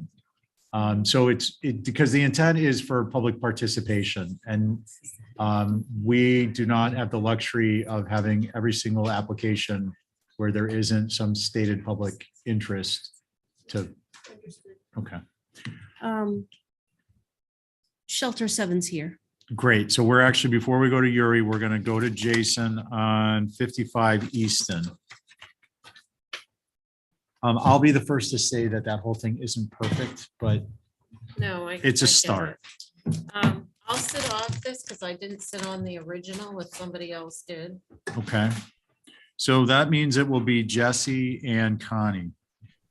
In addition, Jason, your board is going to be Diane, Abby, Jesse, Connie, and myself. Okay. And when you see the drawing up, which I can't see, go ahead and start. Where's Shelter? Where? There, 55 Easton, number 9 of new business under January 10th. Okay. I believe this application, if I'm not mistaken, is to apply for changing the windows on the new addition in the back to a TDL. And our original application was SDLs, sorry, there are TDLs everywhere, and we are requesting a SDL in the rear. Keep the historic windows on the historic part of the house, but on the newer addition to a SDL. Okay, and just a question on that is, will these have a triple track storm over them or different? The new SDLs. That what you're proposing, yeah. Well, I think the new, I think any, regardless if we do SDLs or TDLs, we plan on doing a wooden storm panel with like a combo screen that comes out, or Okay. sorry, the bottom, or we could do it either way. A glass storm with a wooden frame storm that's taken out for a wooden framed screen is what our preference would be, instead of Okay. the triple tracks. Thank you. Just wanted to understand what was going to be there versus what we're accustomed to seeing, and also as compared to the front. Okay. Holly? Thank you, Mr. Chair. So for the record, at first I want to mention there was no historic information on the application. Luckily, this was something that you all have recently approved in addition to. This is Windward, a circa 1912 Radford bungalow kick house.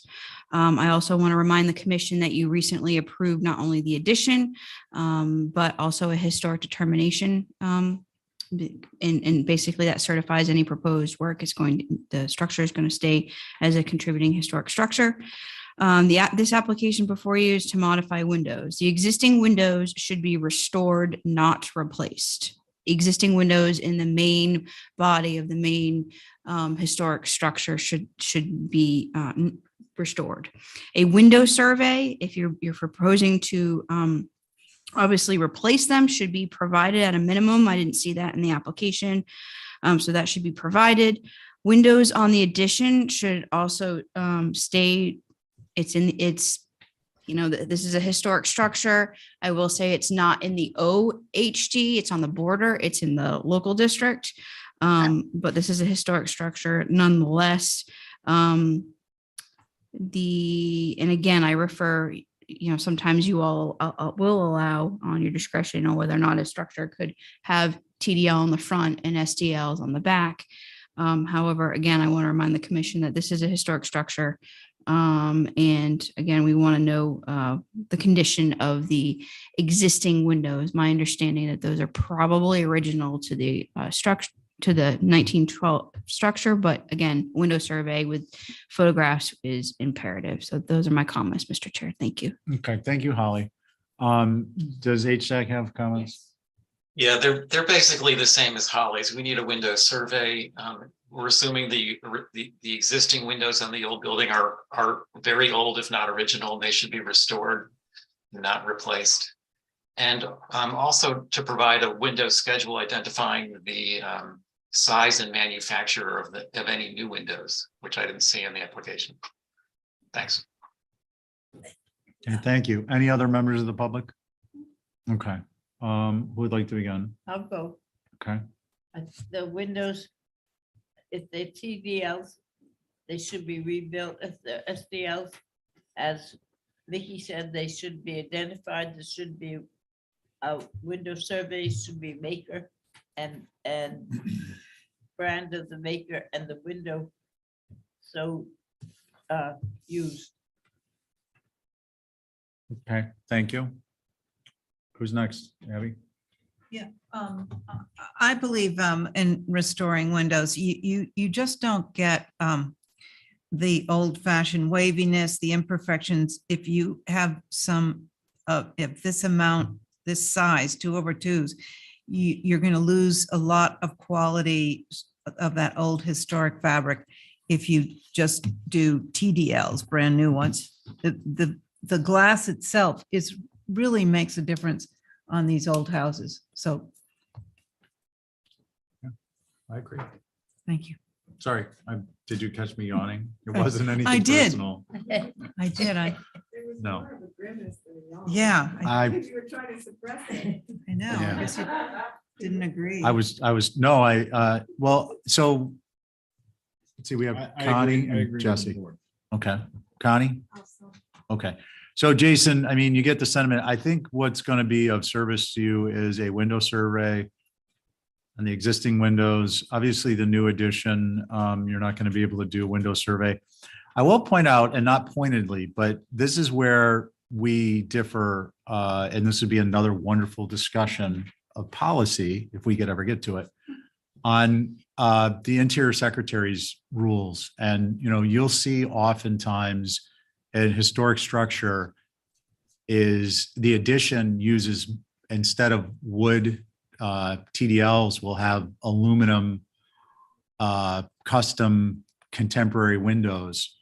We kind of look at it more like we want it to look the same, but it's just an interesting juxtaposition of how we approach some of our solutions versus how the interior secretary final products work out when you look at some of these structures that are approved under their rules or guidelines. In any event, how about I would like to say that I don't have an issue with the SDLs subject to the wood panels and the screen, wood storm panels and the wood screen panels on the, basically is in infill addition. I do believe we want TDLs on the existing structure, whether those are rebuilt windows or replacement windows, for me hinges upon the window survey. And the window survey should, as has been mentioned, include the size of the windows. And I think that kind of covers it. Yeah, and a sketch, well, as an extension of that. So Jason, I think you have pretty clear understanding what we're looking for. Do you have any questions? No, I guess, you know, I got to look at my original application about the windows themselves. And what we originally applied for, but so I get what you're asking for. If we want to proceed with any type of changing of these windows, we should get a window schedule together for you of a survey, I should say, of the current windows. But I guess I got to get clarity on what really we applied for new windows originally. So I wanted to confirm that first, I guess. Holly will comment on that, but I just want to clarify that if the windows weren't in this application, if you previously listed the new windows under a window schedule, then you should refer back to that. Yeah. Or just clarify that you're tied to those sizes. Yeah. Holly, did you want to comment? I looked through the original application that you all reviewed quite a few times, as well as staff reviewed before the approval. There was no window survey of an indication of any conditions. Any proposed historic structure that is asking for changes in windows associated with an addition, that's something that triggers my, hey, where's your window survey? And there was nothing in the file, nothing indicating of them being changed, except for being TDL. So Jason, if you're going to proceed, you're going to need a window survey. You're going to need to kind of proof the condition of those windows. Okay. And we can go from there. How about a motion? Motion for more information? I'm not on this, so. No, Make a motion. Connie, motion I for make more motion. information? I'll make a motion for more information. Okay, all in favor? And a window of- survey? Yeah, including a window survey. All in favor of Connie's motion, say aye. Aye. Any opposed? Carries unanimously. Okay, you. we're gonna go to 17 Orange. Keeping it lively by jumping around. Mr. Chair, that's Yeah. actually, that's being held. Oh, it's being held? Okay. That's being held. You're right. Your eye. Looks like we're closing out at 8. I don't want to jinx us. Hello. Yuri, when you get, we're going to start with the new dwelling and One Smooth Hummock Pond, Hummock Way. When it's up there, you can go ahead and start. We're doing, what are we in 17 Orange? Number 3, One Smooth Hummock Way on the next page. Okay. So since the last meeting, we changed kind of quite, or did a kind of big change by moving the building actually further away from the Bartlett Farm Road. and we kept it as far as possible from the smooth hammocks way.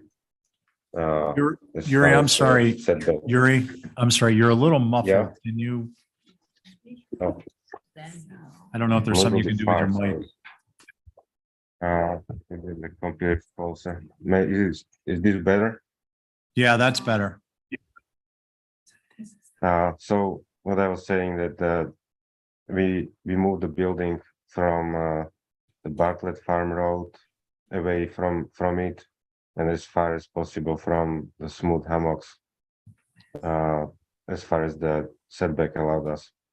And what the biggest comments were actually, or most significant, that the building was too long, the main part. So we shortened that main reach.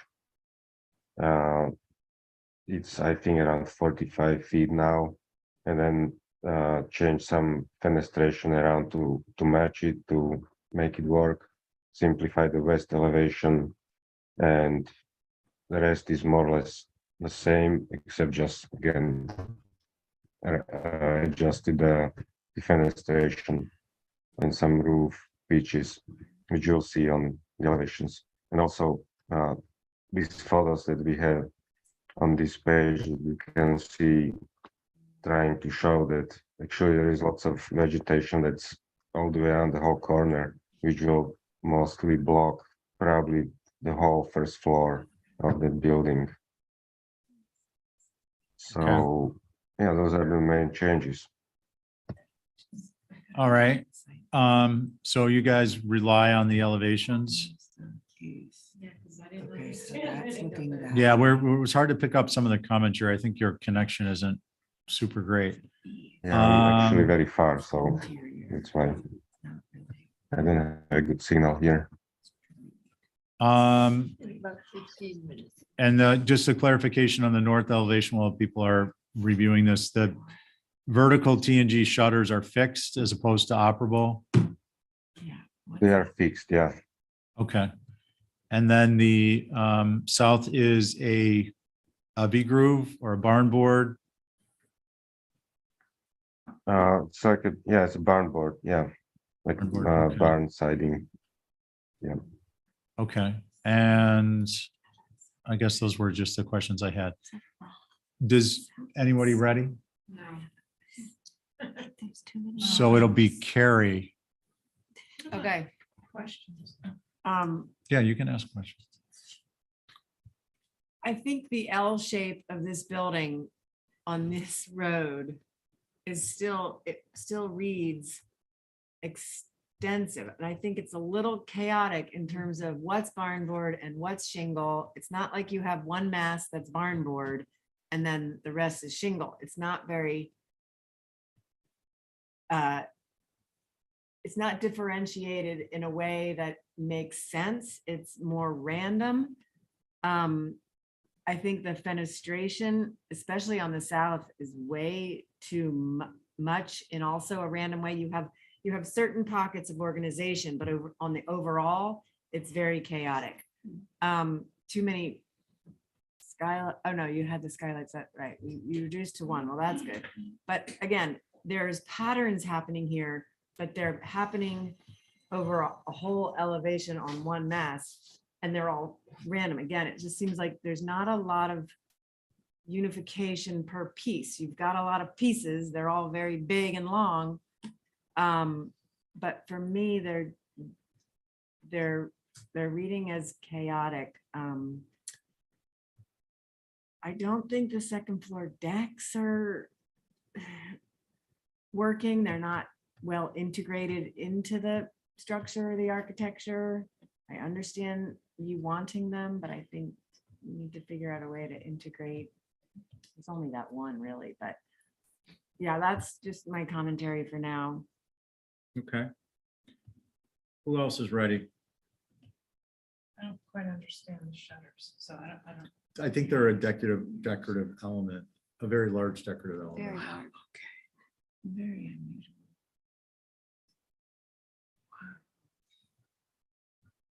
And on the north elevation, those huge, where it says vertical 8-inch TNG, is that, More decorative. those are shutters? They're not operable, so they're like decorative. Yeah, they're fixed. So I don't know how that's going to read. Jump right in. Yeah, so, Yuri, on the south elevation, you have, on the first floor, you have these windows going down into the light well area. Yeah,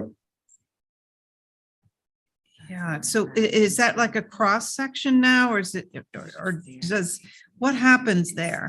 How do we, the, yeah, the windows pretty much follow the stairs.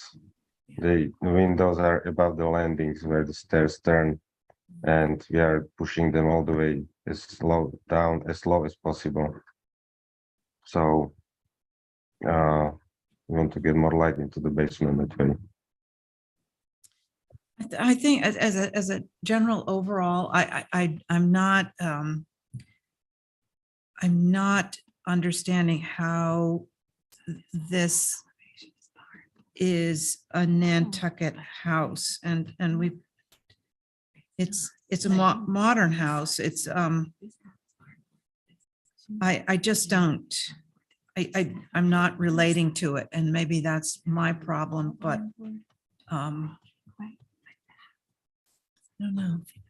Also, I mean, I tried this feature because I thought this elevation is actually not visible, especially down in on the ground.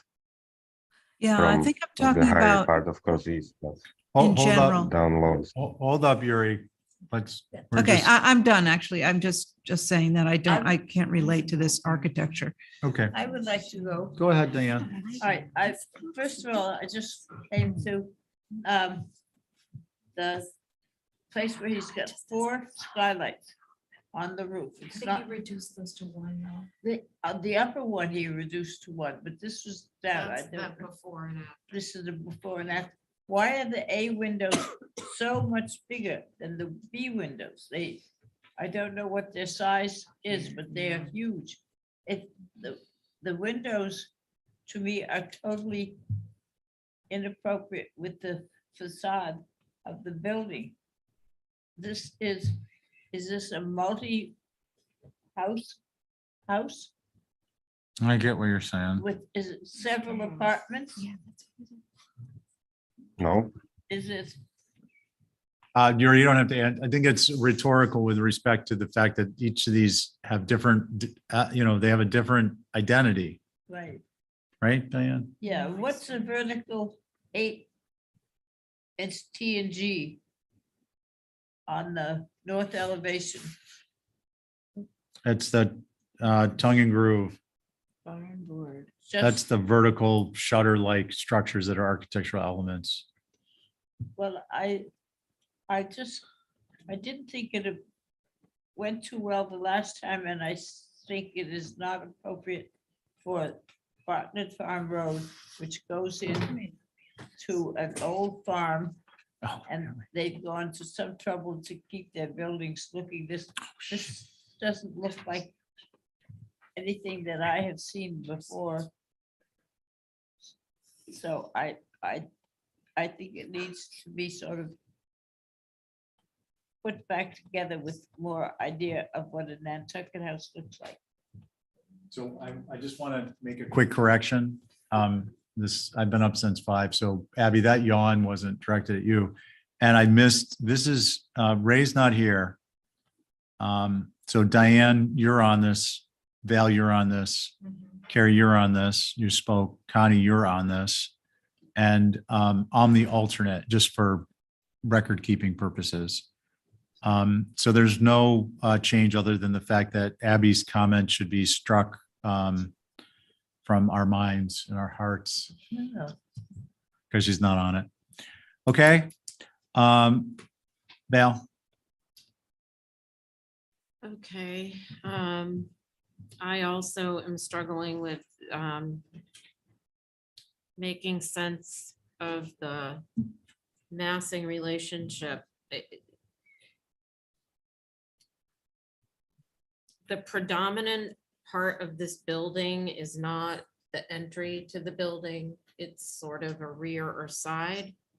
And then the west, which I think is what you'd consider the front, because that's where you pull in the driveway, has this very diminutive little door that feeds into these wings. I think it needs to be kind of rethought. To me, it appears to be almost like a hotel or a motel with all the outdoor, the French doors everywhere leading from almost every space to the outside. The south is rather industrial looking. I think for me, it's such a global thing. I don't want to comment on all the little nitpicky things. I think it just needs to be rethought and remasked. This is on a corner. Yeah, that's it. Okay, thank you, Val. Connie? I don't have really much else to add. The south elevation, I think, as Carrie said, windows in sections are okay, but there's just, they look random. The combination of materials is confusing. I just think it just seems to go on for miles. Okay. Yuri, I'm next. And I think, look, I just want to, I gotta procedurally point out that we do have a three meetings to receive material changes. So, and if we don't, and this isn't anything personal, it results in a denial. And if it's unanimous denial, I believe it's for 2 years. So given the prior minutes and what we have before us, I'll make one comment and then I'll focus on some changes that I think need to be made in order for this to not trigger some of those repercussions. It's an avant-garde approach to design. The successful elements are going to be to simplify the fenestration, create a common identity between the individual masses, and perhaps address the larger size mass so it better relates to the smaller masses. And I would urge you to revisit the last meeting minutes and take those to heart and see if we can move this materially forward at the next hearing. Is there a motion? Oh, for revisions. Okay, so a motion to hold for revisions. All in favor of Diane's motion, say aye. Aye. Any opposed? Okay, that carries unanimously. So, can you, Mr. Chairman, say that he Oh, should read cool, the will be- notes from the last? Yeah, I week? did. Yeah, definitely. Because if he comes back, I don't want him running into problems unnecessarily. But it's not just material, it's significant. When you say it's material change, just so he understands, it's not just material of the Yeah, building. yeah. I mean, Significant change. yeah, material being in terms of the magnitude as opposed to but not to exclude changing the materials. Right. Okay, so are we looking at the pool or are we tracking the pool? Track. Yeah, track, it doesn't make sense to Track. look at it. Okay, thank you. I'm registering all y'all. Motion to track the pool. Yes. All in favor of Carrie's motion? Aye. Okay, that carries. Carrie's motion carries. Do we have 126 Main? No. And Ray is not here. Welch, Coombs, Camp, Oliver, Jesse's here. The abutting neighbors are here. Okay, hold on one sec. I appreciate you registering that. Is Linda here? And have we heard from her? She never gets asked. How many strikes on that one? What is the number on the holds on this? Is this? This is the first? Because the last time was it because we didn't have No, we had never gotten to this application. I'm sorry, she represent a lot, so I'm not in one way or the other, I'm just saying I was a little confused. This is the first time we've gotten to this old business section. So this Okay. is the first hold. Okay. But we've seen this house. Yeah, Correct. I believe this is the second strike. So this is, well, hold on, you guys. So basically, it is,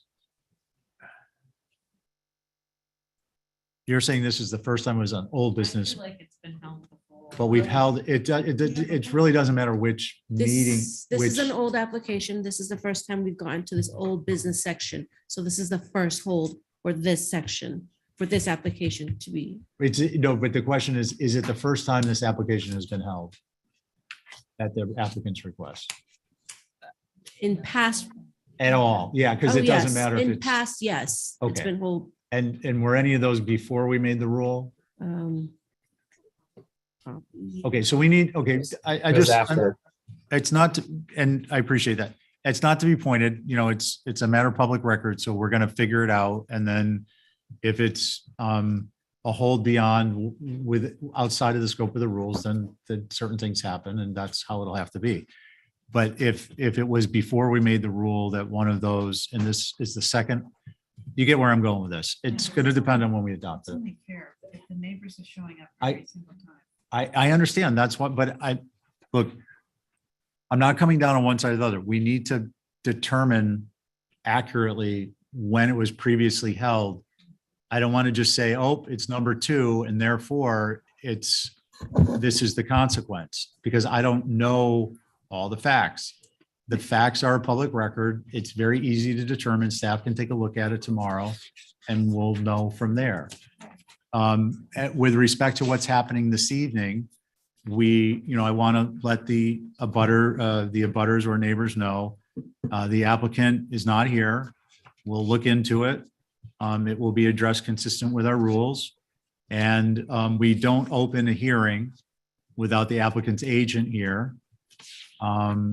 So this is, why we have a rule in place. And other than that, it'll be posted in the next agenda, depending on where it fell with respect to the rule. And just to save everyone some time hunting around in the minutes, it was voluntarily held at the last 2 HE meetings, or actually a little bit further back, on January 3rd and on December 20th. Okay, you guys, so this is where we're just gonna have staff document it, because I'm sure that if it is in violation, Linda is gonna want very clear understanding. So, we're getting information that it was heard on the 3rd. We're getting comments that it wasn't. So as opposed to going back and forth on that, we'll take a look at the record and that'll be reflected in when this is next posted. Okay. Motion. So just for clarification, if this is the second hold, this would be the second strike. No. So again, I'm going to say this one more time and then we're going to close off discussion. This isn't on the application. This is on the rule. An applicant has one hold of a application that is the subject of public interest as demonstrated by letters from neighbors or abutters or members of the public. They have one request that's a freebie. After that, they can hold it as many times as they want, subject to providing 2 weeks notice. If they do not provide that notice, each time successively, their application is held by a certain number of weeks. What we've stated here tonight is that we will go through the process of determining specifically where in that rule this particular application falls, and then we will address it by posting it accordingly. Okay? Thank you. I hope that's informative. Motion to, can we hold the 3rd, January 3rd and 10th, and a motion to approve the 12th and the 17th? Minutes. I know we don't usually get to them at this point of the night, so. On Jesse's motion, all in favor, say aye. Any opposed? Okay. Other business, we've got a meeting on the 7th, hybrid and in person. I'm sorry, what is on the 2nd? Oh, okay, they're out of order. I'm a little confused there. So we have a meeting on the 2nd at 2 Fairgrounds, and it's a hybrid. It's at 1 PM, so our regular Thursday meeting time. And then our next meeting is February 7th at 4 PM here. We have future action items for not applications, but they're not anything we can act on. I would suggest that maybe we figure out moving one or two of these up into action items so that I'll take a look at them with you, Esme. So that if we get to this point in the evening and applicants, we don't have applications to review, we can get something done. With that, is there a motion to adjourn? Motion to adjourn. All in favor of Jesse's motion? It'll be Jesse and the elected members. Sorry, Carrie. No, it's fine, just for the minutes. All in favor, say aye. Aye. Any opposed? That carries.